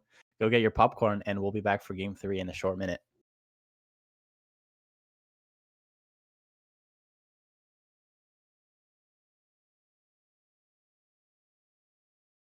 Well, welcome back. I hope you brought your popcorn because we are here for game three of this SDL entertaining set between Phoenix and Sally Salamanders, Mark. And we have a good one coming up here as we're heading right back into the action here. Yeah, but I think at this point you can bring popcorns, you can bring a tea with some cookies. Like you don't have to bring only popcorn. At this point, it's getting late. Like you can just bring like anything that can just fill you up a little bit. You're gonna be fine because this game's gonna it's gonna end up your night so great. So you don't really need anything else but that game at this point. Well, I mean, I talked about it at the end of game two here, but it seems like that Guan Yu respect ban has come out. First ban of the entire bans. Yeah, no surprise. Like even his first game on Guan Yu wasn't that bad. Like we saw him getting some early kills, some early ganks, making some great rotation. But just after game two, I think they just said, okay, well, we're done with playing against Guan Yu. You went 13-2. We don't want to deal with that anymore. And we don't want, I'm pretty sure they don't want to deal against no other healers at this point. Oh, and in speaking of the healers, Hell is banned out. But and another interesting respect ban here, the Ratatoskr away from left click go Burr. It seems like they enjoyed seeing that 1-9 Pele, and they'd like to see it again, maybe on a different god, banning away that rat, which was pretty strong for left click in the first game. But another ban here, and that's gonna leave some of the more prominent gods open here, as it's just a full wipe of gods that we don't see too much. Oh. And it looks like Cthulhu is being picked on the opposite side this time. Might be ran here by Hard Stepdad in the solo lane. Yeah, it should be run by Art Stepdad. I'm not gonna be surprised if Aries gonna play a warrior in the solo laner because she's so good on almost any warriors that can work in the solo lane. You can talk about Hercules, you can talk about Achilles. Like there's a lot of potential with some gods in the solo lane. Is even if Guan Yu and like Erlingshen's getting banned, that's another good god that can being play in the support role. Mhm. But there's still some great option here, so not gonna be surprised to see Aries gonna play some. Yes, Oh, yes, there it yes, is. yes, yes. It's Something your that makes me favorite. happy right now. It's my favorite. My man's not only gonna jump with Fenrir on three people, he's gonna ult five people on like to his team, and but I'm pretty sure I want the Scylla back again. Like Scylla, I'm pretty sure she didn't get like the Mhm. respect that she need on it. Like we didn't talk about her a lot, but she had some great souls. She had some great crush too, and we see the Tal getting a pickup. So that's another good god that's just gonna be able to get set up by Jintian. So you just charge your ult and hit like a lot of people for a lot of damage. Yeah, definitely. It's going to be interesting to see how that happens. The Thoth, though, is locked in here instead of the Scylla. Definitely another god along the same line that can do a lot of damage in a short period of time. Yeah, and something that was banned the last two games that now it's free is the era. Era Yeah. they made ban DL, they made ban the Guan Yu, the Erlingshan, but now it leaves a spot for Era to be free, and it just seems like, well, you're gonna leave me that open, I'm gonna pick it, and the Achilles. So I want to know if it's gonna go in the jungle, if it's gonna go in the support, or if it's gonna go the soul lane, and we see Ares on the Cthulhu. So a lot of flex. So that's the thing that's super hard to ban. What you want to ban right now? Do you want to ban any assassin? Do you want to ban? Mhm. In my opinion, if I was coaching Sally Salamander, I was like, don't take any chance. We're just gonna ban some carry right now. Like just ban the Artemis and maybe ban another god. It seems like they're gonna ban the Artemis too and the Archman. So yeah, at least they follow up the safe road with the ADC ban because Achilles can go in the jungle and in the support solo lane. So it's hard to predict where it's gonna go. Yeah, it's definitely hard to predict, and I mean, I really hope that that Cthulhu is in the soul lane because Cthulhu support is just not really it. But I mean, we've seen Get Frag Bro on these warrior jungles. The Guan Yu, we've seen him diving a lot, and there's definitely a high possibility that he could be playing Achilles in the jungle. But in the duo lane, Medusa is going to be the pick here for Marissa, as we've seen her with these aggro type hunters. She's going to take another one here in Medusa. Yeah, I prefer the Medusa than the Izanami in my opinion, just because like if wave clear is as good just with her spit and Mhm. her wand does so much damage. Like even if it's early, mid game, late game, her wand does so much damage, so much tick damage. And if we can talk about her ult too, if you try to steal an objective in my face, well I'm gonna stun you all and I'm gonna stall it and I'm gonna run back up. But the thing about Medusa too is she's super easy to counter. Like you Mhm. just go behind her and she's not gonna be able to dash or she's gonna hit you with her dash. So that's something she needs to be careful on where she's gonna position herself and how she's gonna deal with in team fight and where she's gonna place herself and how she's gonna deal with people that's gonna dive us because we saw Phoenix, they're a hard diving team and they love to dive the backline. So it's gonna be really interesting where it's gonna go. It seems like Hakel is gonna go in the jungle too, talking about placement, and Kepri's gonna go Mhm. back in the support role with the OE. So honestly, Kepri did such a great job. We saw some great old Mhm. era. I'm pretty excited with the era. We saw her getting banned, so we might gonna see why she was banned here. Yeah, I mean, you've mentioned it that this is one of the signature gods for Satin Hell, and now able to finally play this god. I mean, been through the purse, been through the the hell code to her own name, and I mean, she's now going to run this Hera, and it's going to be interesting to see how she plays on the Hera in towards a god like Thoth that has a lot of long range poke. And I mean, speaking other side of the lane, we've got Big P. We had him on a warrior, we had him on a guardian, and now he's in a mage on Hades in the soul lane. Yeah, well, we saw Art Stepdad's playing those squishy gods. We saw the Morrigan game one, and after we saw the other run game two, but now it's turned to Big P to turn out to a squishy god. But the thing is, I don't think it's the best god to play against Cthulhu because yeah, Mm, you have some good wave clear, so you're gonna need to play with that. You're gonna need to play with the fact that you have such a good wave clear, so you're just gonna be able to pressure him but after that, if you ult and he ult on top of you, I don't think you win that trade.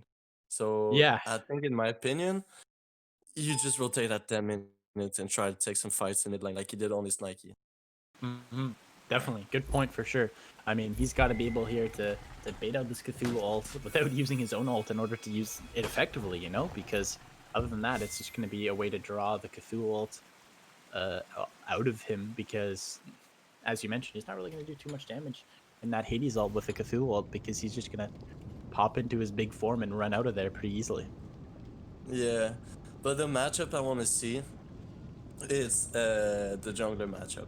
Mm, We saw Left Click did such a great job game on this rat. It takes a little bit of time to get online, like we expected on Rap. Maybe mhm. we were expecting more ganks with this level 5. But game two was get frag game. Like that was his game. Yep. He just crushed. He makes some great rotation. But this game is gonna be a great matchup. Two gods that we didn't see on this set. We saw the Achilles, something that seems like Get Frags wants to play it because he played that warrior in the jungle role. But honestly, I'm pretty excited too for the Raven early game potential, late game potential. Both those two gods is gonna. I hope they're gonna have a big impact because they have the possibility to have some big impacts. Yeah, there's definitely a lot of impact gods in this game. And we do have a bit of a pause situation coming out here in the early game. But as we take this 1 minute towards the game actually starting, Mark, what's your prediction for this game? I mean, we've got any way that this could go. It's been 1-1 so far, and it's been close. But just looking at these team comps and what we've seen so far of the first two games, how do you think it's going to shake down?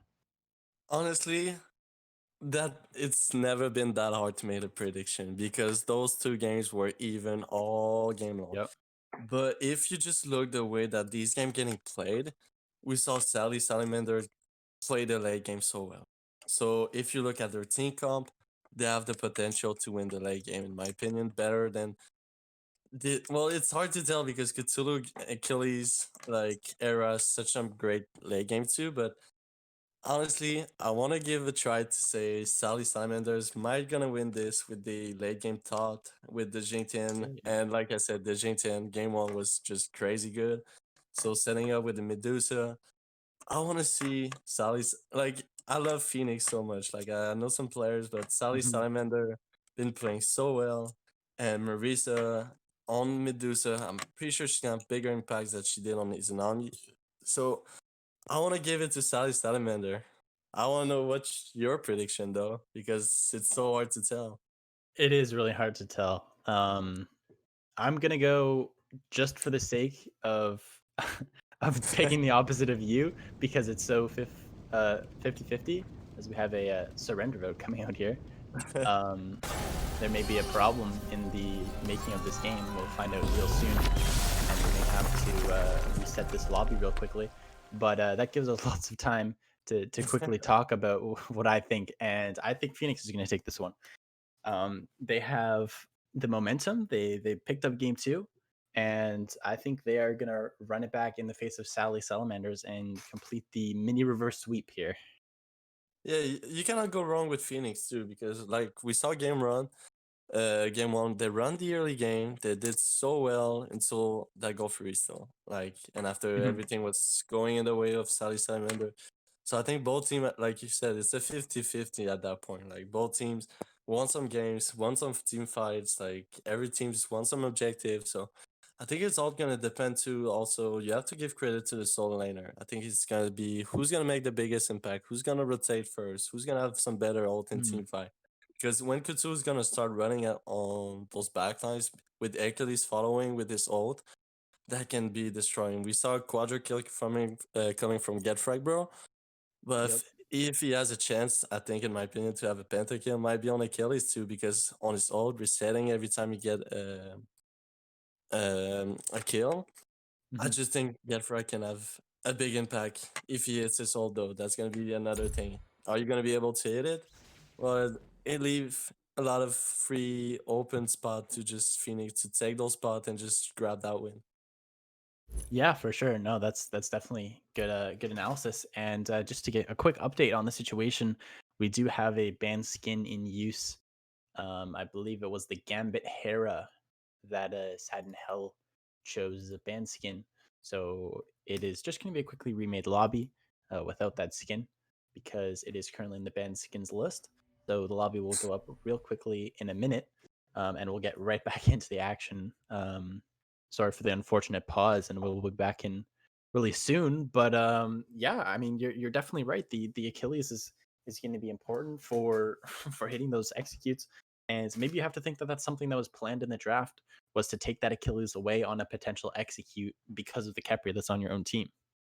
Yeah, that's another great point that you bring because like the only thing that can stop the Capri ult is execute, and while you don't want to deal against it, you want to run back the Capri. Well, just pick some execute god, and maybe you Mm. know that the other jungler doesn't run to Thanatos, so you just it's just a safe pick. So Yeah, you grab the Achilles, they're not gonna grab it. So we're gonna grab it and make it run. I hope to that just don't force themselves to pick it though, because you can play a god that you don't want them to play, but if you're not comfortable on it, well, you just probably put yourself in a bad situation, in my opinion. for sure. No, that's definitely a good point. And I mean, it's definitely possible. But we have seen Get Frag Bro on this Guan Yu, so we know he loves his warriors, and it could very well be a good pick for him. Yeah, well, we talk about a lot of the right side of the map, maybe a little bit on the mid lane, but we didn't talk about the dual lane. That's two gods that we Mhm. didn't see in this set. We saw we see the Soul, we saw some Artemis, we saw some Izanami, some gods that we don't really see often. But if we talk about Medusa and Hui, that's some gods that we see really often in this league. Like, just Yeah. look on the SDL, you saw a lot of Medusa. Just look on the OE, you can see in the RCL and also in the SDL, RCL and SDL. So those Mm. two gods are really played often. So it's just gonna depend who's gonna have the advantage here because I think those two gods can win those engagement, those solo kills. I think Medusa has as much potential as of Hui.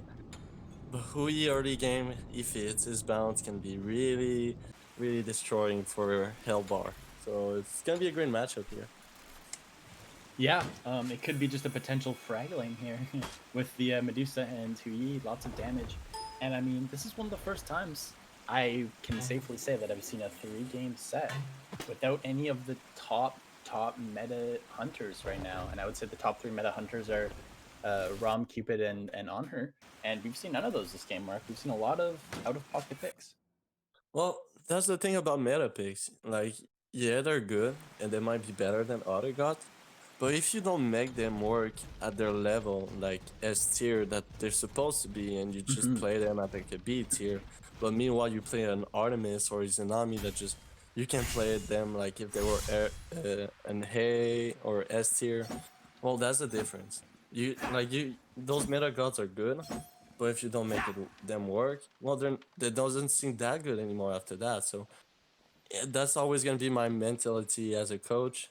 Mhm. I'm gonna make my team play some counter picks before meta picks because it's just better for them. Like they just play some certain gods at such a high level that you cannot put them on any other gods, and that's what we saw for the Artemis. And same with the Izanami. She had some great games on Izanami. So that's the thing. It's always gonna be, in my opinion, counter picks before meta picks. Yeah, very well put. And we are seeing this Hades wait for his purple boots, as we see Hades players do from time to time to get that lifesteal nice and early. Not going to pick up the Warrior's Blessing right away, or any blessing. He is going to head right for those purple boots and then head towards the man above, which is an interesting Hades start that we see from time to time to get that lifesteal on. Mark, what do you think about it? Well, it's not only the lifesteal, it's the power that those boosts give you early. It's just super crazy good. And not only that, it's gonna make him insta clear. Like you don't have Yeah, any other chance. Like you see right now, 75 power right away. So it's even better than the tier 2 bankrupt that give you like 60 power. So it right. just gives you a lot of power and it gives you a lot of mana too. It's not something that you cannot talk about it because that mana is super good early. It helps you to just sustain. So is the life steal. So it's just such a great start. I don't think you can have any better start. Even the Warrior Blessing, it's not gonna help you that much. It's just gonna the purple boost is just gonna make you able to put so much pressure on that Cthulhu and just gonna make you run the early game and make a good rotation to mid to late game with those boots. Yeah, and I mean, talking about pressure, this duo lane has plenty of it. We're seeing 2 aggressive god types on the ADCs. And actually, hold that thought, we've got an early first blood. We talked about that power, and Big P is using that big power to get an early first blood on that Cthulhu, and that is huge for Hades to get a Yeah. kill in the early first 2 minutes. They you look at like an 80s here right now. Just hit those basic from this from downtown and just grabbing the first game. Like I was mentioning, that's so much power early. Like you cannot have any more power early than just grabbing those purple boosts right away. And you see he's ahead. Yeah, he got that kill, but I'm pretty sure even if he didn't get that kill, he would have been a Uh-oh. Trouble here for Ares in the duo lane. He's gonna have to pop a shell and they'll keep him alive for the moment as he flees backwards. And as I was saying before that quick flip over to Big P in the solo lane, there is so much pressure in this duo lane. We're seeing 2 really aggro hunters here in the Medusa and the Hui. Plus, we've got 2 aggro support players. We've seen Asinuses on this Xing Chen once before, and on the Fender, he's an aggressive player, and Ares has been hitting these plucks. So there's a lot of aggression happening in this duo lane. And it's definitely coming to show that these guys can slug it out and have a really entertaining set. Yeah, something that's really surprising though, it's she didn't have that much pressure on Izanami, and now she's Mhm. making work the Medusa. That, in my opinion, doesn't have as much a good way for that Medusa, Izanami and Medusa. Like it's such a big difference. Izanami you just hit your basic, you hit a full lane, and use Yeah. it to just top it up. But it seems like Shinke, it might be a little bit because of Shinke, so you can underestimate that. A great mid lane fight too we see right now, but yeah, I'm surprised that she's making a better pressure on Medusa than Lace right getting caught out here. Oh my goodness, the beats coming out though to potentially secure a kill. So close. He's gonna turn around. He's not done. He's looking to taunt towards Big P, and he's gonna go in for the kill. He's gonna pick it up, and he is just inted. That's what we like to call an int, my friend. Big P picking up the second kill of the game, but he's gonna fall really quickly and get a Cthulhu back in this game with another kill for him, and he's not cost anything for that kill. He's just picked it up for free. So Cthulhu with another kill. He's gonna get his ult up here shortly. And Big P has inted under T2 in 3 minutes. Yeah, that question, is it worth it to do that? I think it might be worth it because you get Robin on a little bit lead, but we see Capri might gonna fall down here. If Medusa can get some basic, it seems like Capri's gonna go out. So is OU.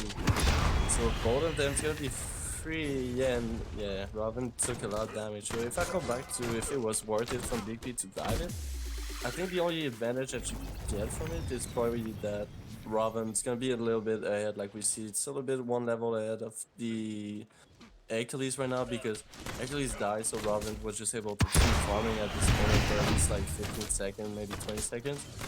But you're losing the little small lead that you built from killing that Cthulhu as a first play. And wow, I mean, I just want to point out to these jungle builds here, we've got a reversal of roles here. We've got a Robin rushing Glass Shield right away, Mark. Nope.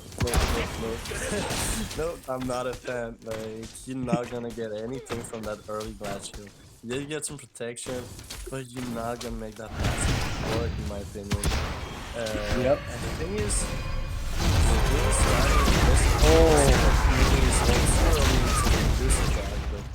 yeah, so no, don't rush Glacio. You don't, especially on someone that you don't have any. But Achilles gonna rotate with his plane. Big stun. He's looking for that execute range here to get in range. He's looking for it. He's got it, and he's gonna be able to secure the kill in that duo lane. As we cut over to some quick action here in solo lane, there was a bit of dive under that Cthulhu in tower, and he's okay, but not okay, unfortunately, is Marissa. She's gonna fall to her first death of the game, and that is Get Frag Bro taking good advantage in the left side of a nice rotation and a good kill there. He's gonna put his ADC a little bit ahead now. Yeah, we saw him making some great rotation in the first 2 games, and he just keep doing that. But at least for now, I think it's just better than it does it in the duo lane because it's setting your team to go for goal 3 after that. That's the thing. If you put pressure early in the duo lane, it's just gonna make your job from your ADC to just wave clear better, put pressure on the other ADC, and just set your team up for a goal 3. But if we go back to the Glass Shield, because I'm not done with that Glass Shield, it needs to be taught. You don't rush it on someone that doesn't have any escape. You don't just rush it in general, I guess. Like if you're playing Assassin, there's so much good pen item. Like you can go Yoden, you can go Crusher, Beat State. There's so much good possibility, and you go for Glass Shield, my man. Come on, like you don't even rush your boosts. You just go straight for Glass Shield on Robin that doesn't have any escape. Man, I don't know. I'm disappointed right now. I wasn't talking about the good matchup that we have in the jungle, but you put yourself down a little bit with that Glass Shield start.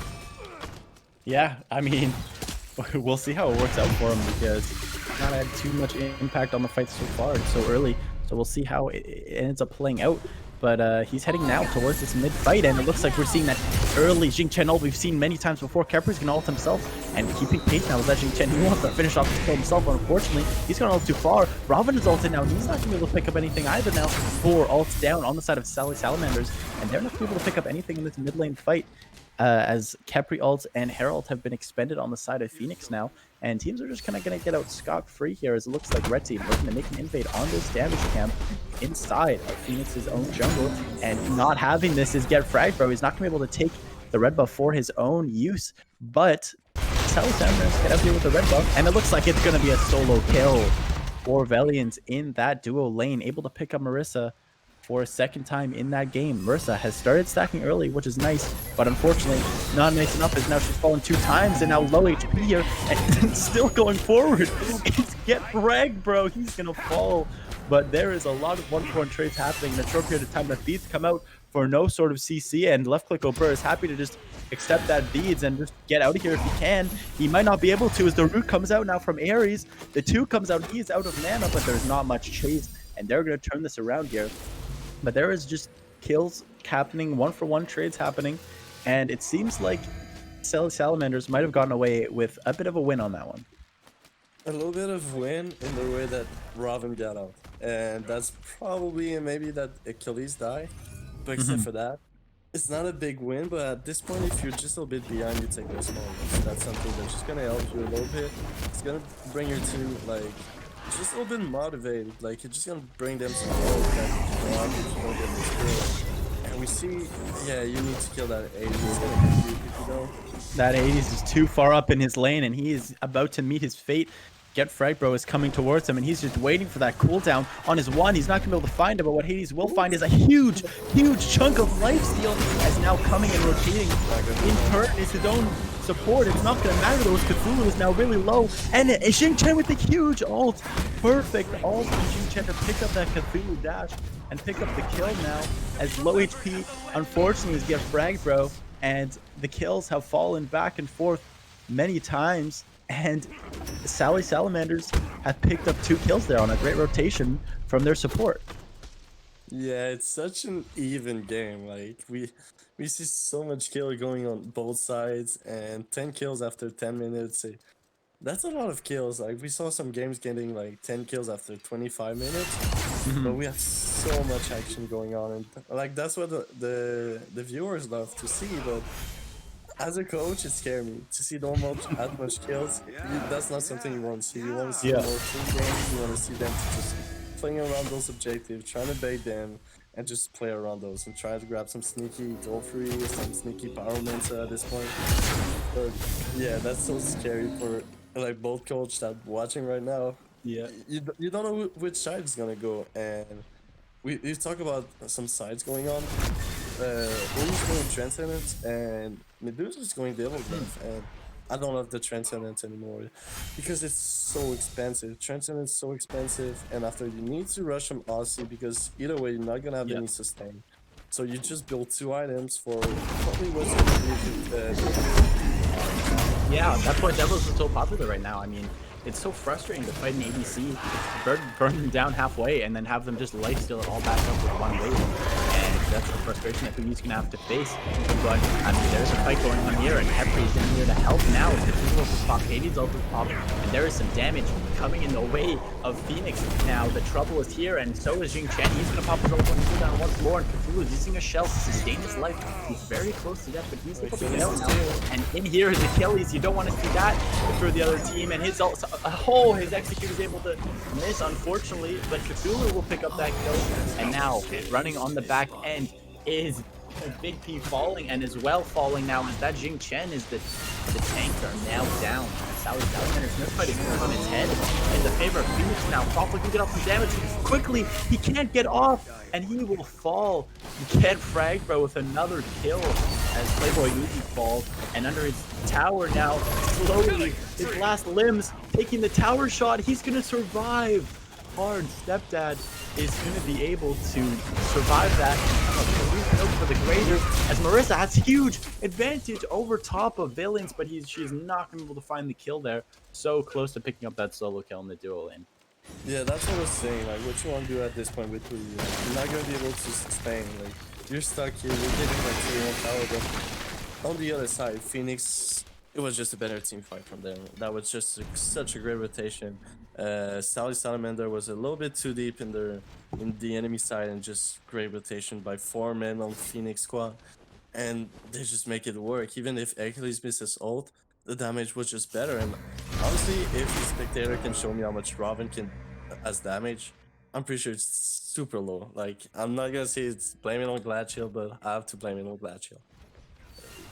At least, yeah, Not it's that not too bad. bad. It's not too bad. I won't say if you do anything else, it would have been better, but and switch team fights around. But yeah, that honestly, you need to switch it up. It's gonna honestly just keep in my mind at this point. I'm just gonna see that every time I'm watching at this build. It's just gonna that shield's gonna pop in right in front of my eyes. and I have to blame it on him.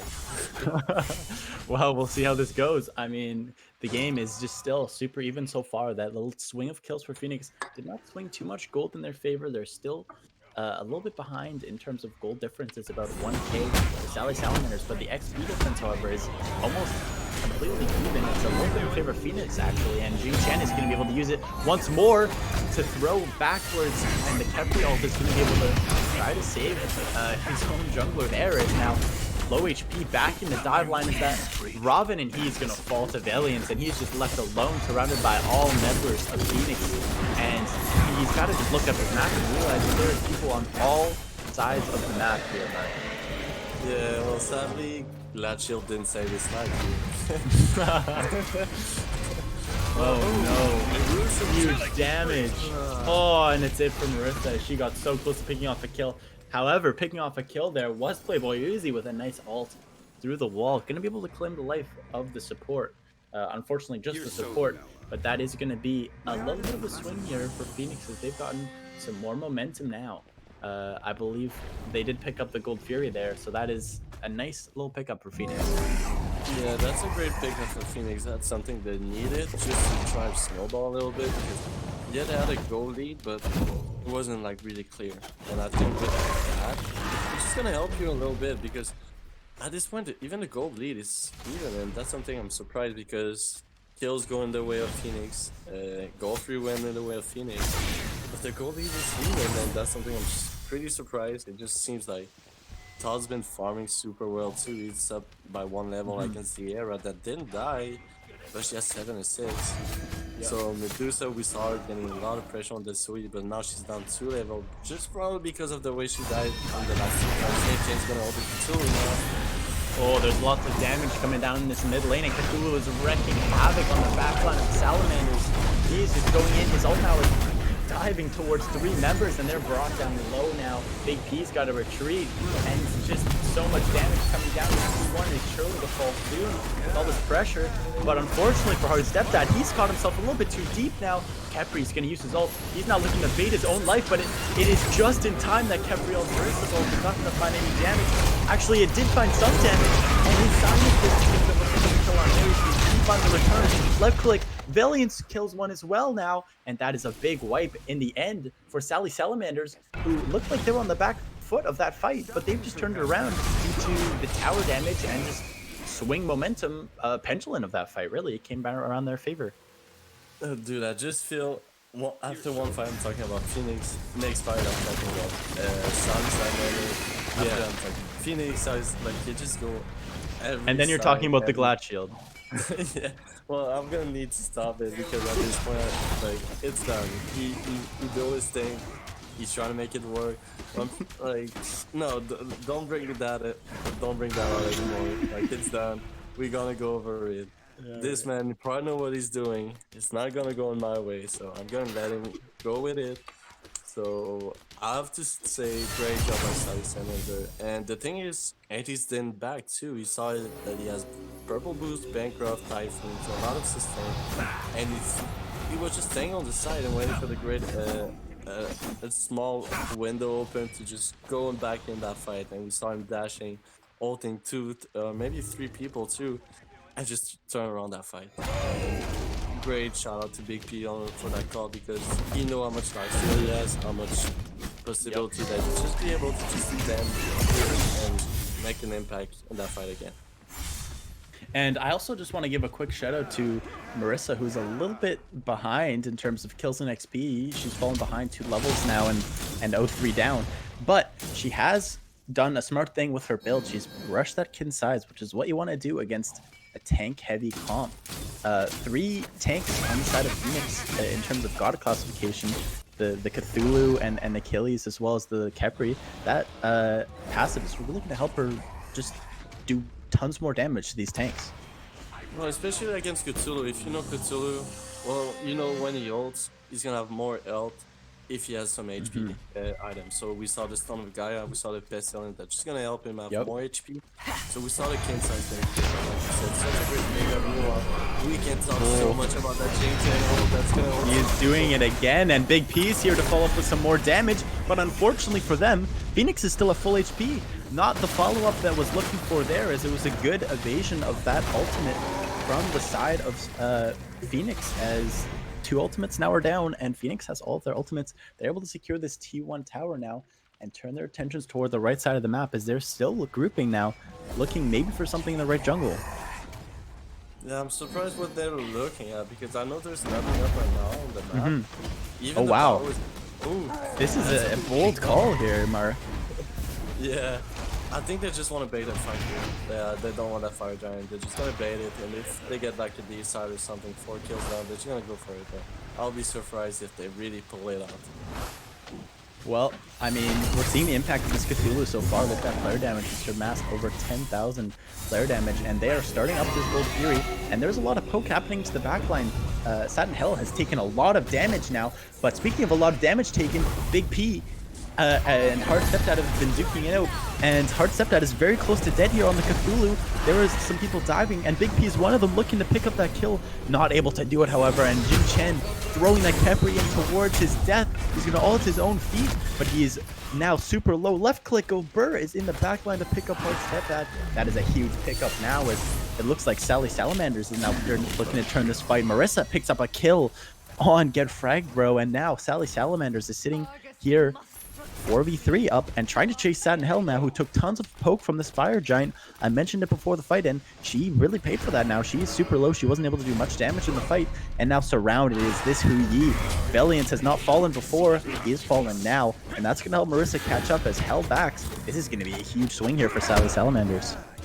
Yeah, that's gonna be a huge swing, especially Gold Fury is about to just bound back too, so it should be a free Gold Fury.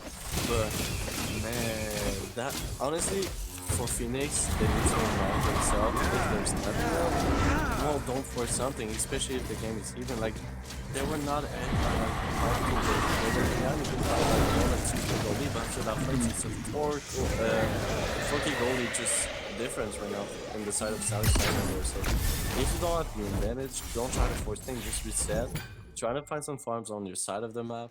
But I think the Cthulhu was too aggressive. Like yeah, you have your ult, yeah, you have a lot of HP, you have some great potential of doing some damage. But if you just go by yourself and your team just still looking for the fire giant, well, it's not gonna work for you. And it was just too aggressive from the side of Fenyx. They just need to reset, just try to get some items, try to get some farms, because they were behind in a way that they didn't have the gold lead. So in my opinion, that was just better for them to just reset than just try to take a fight at this area. Yeah, well, I mean, Big P, we were talking about Hades before and the damage he could bring to a potential team fight. His player damage has spiked nearly 5k from that last team fight. He just did so much work on that Hades, and you can see the items he's building, and his intentions of this game is to do damage. He's got Bancrofts, he's got Typhons, and he's got Spear of Death, so he is just going to chunk and bring it all back in life still, Mark. Yeah, it doesn't matter. He doesn't want anything about it, some defense item. Like, even sometimes, like, if you play Smite, you're gonna hear your god when you build like some defense item, like, oh no, that's not my style. But yeah, you just listen to this guy say, oh, that's not my style. I'm just gonna build full damage. But I'm not no, I don't think that's a play. Like, yeah, you have a lot of life still, but like, just get a mental or like a pride win, or like, I don't know, any defense item that gives you some cooldown at least, or like some protection. Because late game, if all you ult on top of you, yeah, you have some life still, but if they have a little bit of anti, you're not gonna be able to just sustain and just be able to stand there like, Man, we are seeing a lot of fire giant waves and startups here, and this time it's Sally Salamanders taking the poke, but it might not matter here as it's 2 quick picks for them as Valiant falls and Satin Hell falls. 2 players falling on Fenyx, and this fight is starting to turn for Sally Salamanders once more as Hard Stepdad picks up a kill on Big P. This might be a bit of a turn here for Fenyx as Cthulhu does a lot of damage, but it's a huge triple stun from Marissa. You talked about the team fight impact, and she has it here. 2 picks now for Sally Salamanders, and now it's just the Cthulhu remaining, and that was a giant ult for Marissa. yeah, that was such a good team fight. And you know how it started? By a big Jingtian ult, like everybody loves to see. Yep. It all started by a big Jingtian ult. I think he grabbed the Achilles, just kill him right away. No, I think it was the Era, because the Era died first. Yes, I think it was the Era. Just got out the Era and just well, if Era is not in the fight, just be a great fight for them, and that's what we saw. And after just a great Medusa. And I'm gonna stop about the Glad Shield. I'm gonna go on the side of Hui. Dude, where's your life still? Did you met up and like say, well, I have Devil Glove? Because now you have Trance, my man, and you have Atlantis going Rage.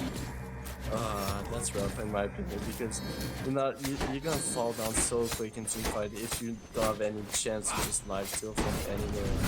Even if like you can do some damage and like low, but you can just go back to buff and heal back. Like go to a buff, Exactly. like perfect, and anything to just some life steal. Like, but now he doesn't have any chance to just life steal and get back to any fight. So if you take some damage, there's no way to get back. Uh-oh. We know what happens when the Jing Chen walks forward towards the backline, and I called it. He's picked up 3 members. He's throwing them all towards the wall. Unfortunately, Robin is the only member there to do any damage, and he's going to drop his ult at his feet. It has, however, forced out some ultimates, and Satan Hell has picked up a kill here. He is going to fall, though, now, as left leg Burr will pick one up as well, and arriving to this fight late now is Playboy Uzi. He arrives with a bang. He's going to pick up a kill now, and Kepri is struggling on his own now, and Jing Chen will pick up the kill on the Kepri with the dot damage. Marissa picks up a kill as well, and this is just a little bit too disjointed from Fenyx. They are caught out surprised, and you have to say that it's because of the surprise Jing Chen assault. I was about to say, can I say that I was gonna say how that fight started? Because my man just hit 4 men, or maybe even he was 5 men on his own, but we're seeing a blink. He's coming in. He wants some blood here. Unfortunately, the only blood spilled is his own. Cancel that. He's going to pick up Playboy Uzi, and that's somewhat of a return. That's the main mage that's not going to get the Fire Giant. And same thing with Hades, will not pick up the Fire Giant. So only 3 members on Sally Salamanders picking up that Fire Giant. Probably worth there for Frag Bro. He picks up a kill and eliminates Fire Giant from the other team member. Yeah, I think that was a great trade. Like, if you don't go for a steal, well, just try to get find kill, and don't find a kill on the support. Like, that's what he did. Try to find a kill on someone that, like, if he has the Fire Giant buff, he's gonna make an impact. And he took out the top. And Todd maybe doesn't have the top damage at this game. Like, he's still pretty surprisingly low still in the damage shot.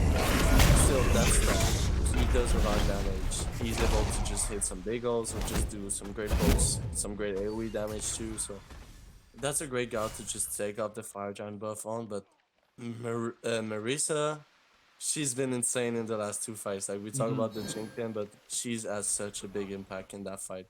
It's so much better than these, and I want to see her on Medusa back and back and back and back, because she does so much with her ult, she does so much with her builds too, because the kin size, like we mentioned it earlier, does so much work against those teams.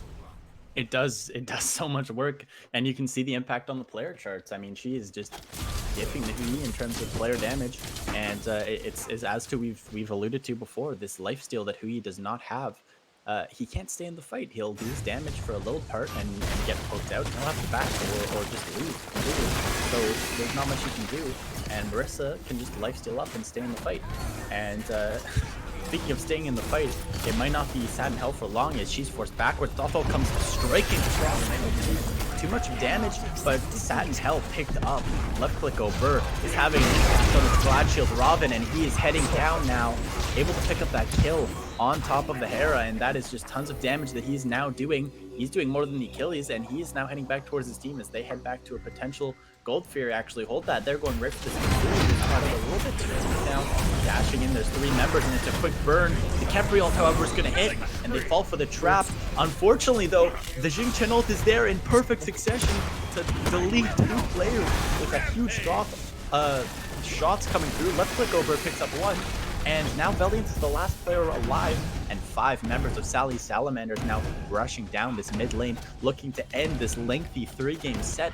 And Sally Salamanders have an impressive this whole set. They're looking to end it off right now. They're heading right towards this Titan Room, and Hera now is here. She doesn't have Argus, but she can definitely do some damage with that polymorph. She's going to do something towards him. That's a big chunk on the back line there. Tons of damage to the Thought, and they're looking in towards the Titan Room, but they don't have too many minions. It's a huge ult from left click O'Burr now as Thoth is looking ult towards the Titan. He's super low now, poked out, and Valiant is forced super low into his base. He's going to aggressively dash, but that is not enough. to save the game, and Sally Salamanders will wrap this one up in 28 minutes and take the set. Okay, please don't bring me left go click in the interview because I'm gonna feel bad. My man just got online, but it took a little bit of time. But man, he did some works, but it just takes a little bit more time that I was Well, I was not expecting a lot with the Glacial Star, but yeah, he made his build work. It's not something that we usually see with the Pride Wind, Sledge, and Void Chill, so pretty bruiser build. But if it works for you, well, fine. But it was not a usually start, so I feel bad to say a lot about the Glacier, but he make it work, so fine for him. But man, my man on Jingtian, dude, give him this god every game because he ate big. He's been hitting so many good ult that just changed team fight. And same thing with the Big P. He's been on Yep. point too with his 80. So Marisa on Medusa, man, it sounds great in Marisa on Medusa. Well, it looks great in games too. So great Definitely. things coming from Sally Salamander and impressive set from both teams too. Like both teams just play super well in those games. Yeah, it was a really good effort from from the whole team of Salamanders, and you can see it on the leaderboard right there. They've got everyone 5-2, 6-2, 5-3, 5-3, 5-6. Everyone was all together. They were all playing as a unit, fighting as a unit.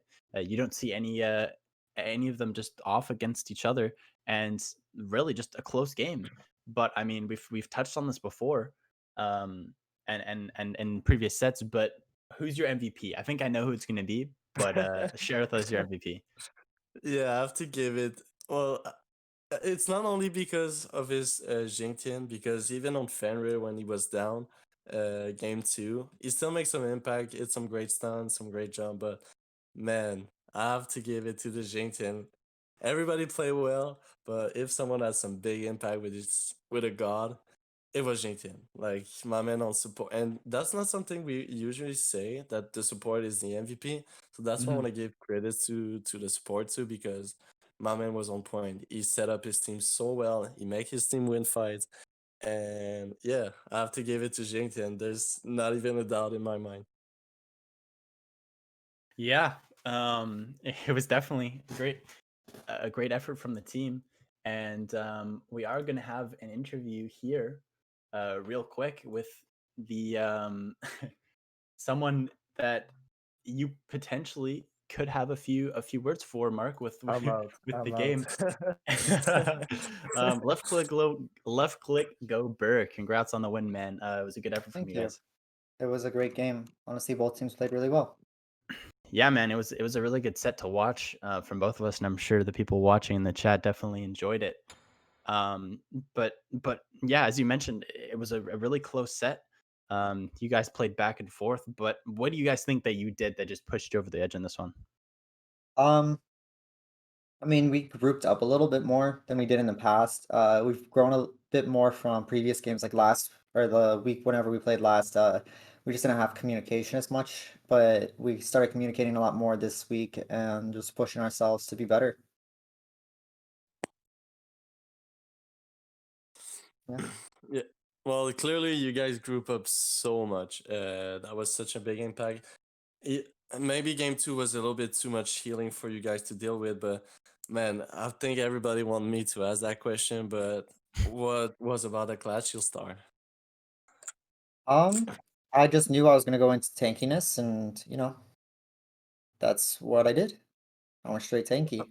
Because we want what my plan was for my Hades to be able to build damage and do Hades things, while I can just tank for him. Because Ravana can tank just as well as Hades can, so why not have a Ravana tank and Hades just do extraordinary amount of damage? Well, Oh there you yeah. go. I mean, it Because I worked for mean, you. yeah, because Hades had 26,000 damage, and the next closest person was Cthulhu with 20,000. Yep. No, it definitely worked out pretty well. I mean, you guys controlled the latter part of that game, and it worked out pretty well for you. Was there any points of that game where you thought of that set, pardon, where you thought it just wasn't going to go your way, or were you guys focused on the victory the whole time? It's only about winning. You gotta go for the win. Doesn't matter. Even if you're 1-9 as a Pele, still you're gonna win. Doesn't matter. Very Well, I true. don't think you can have any other better mindset than that. It's all about winning and it's all about keeping your head up even if you're down in the game.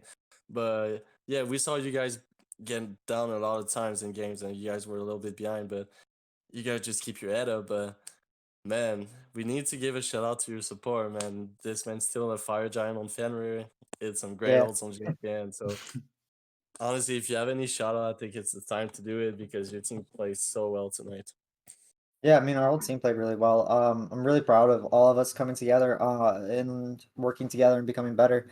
I mean, if you just like the stat line, all of us had game 3, all of us were pretty much had the same amount of kills. It was all about teamwork the third game and just working together to push each other better and get better. And yeah, I mean, also awards help too. Words are big. I mean, you can see them on the scoreboard right there. There was definitely a lot of them for you. Any other questions, Mark? No, I'm good. I just want to say congrats on your win. That was a big win for sure for y'all. Your Phoenix is Mhm. not a bad team. We had such a great set tonight, 3 games, so pretty close game. So yeah, congrats on the win, and we'll be looking for more from your team and see how it's gonna go for the rest of the season. Yeah, we're excited. Pretty excited. All right. Well, that's going to wrap it up from us on the casting booth. It has been Screw Pull Up on chair 1, once again with Mark X Wings on chair 2, and Yobek on the stream. Thank you, everybody, for stopping by and catching this entertaining set. And we will see you in the next one.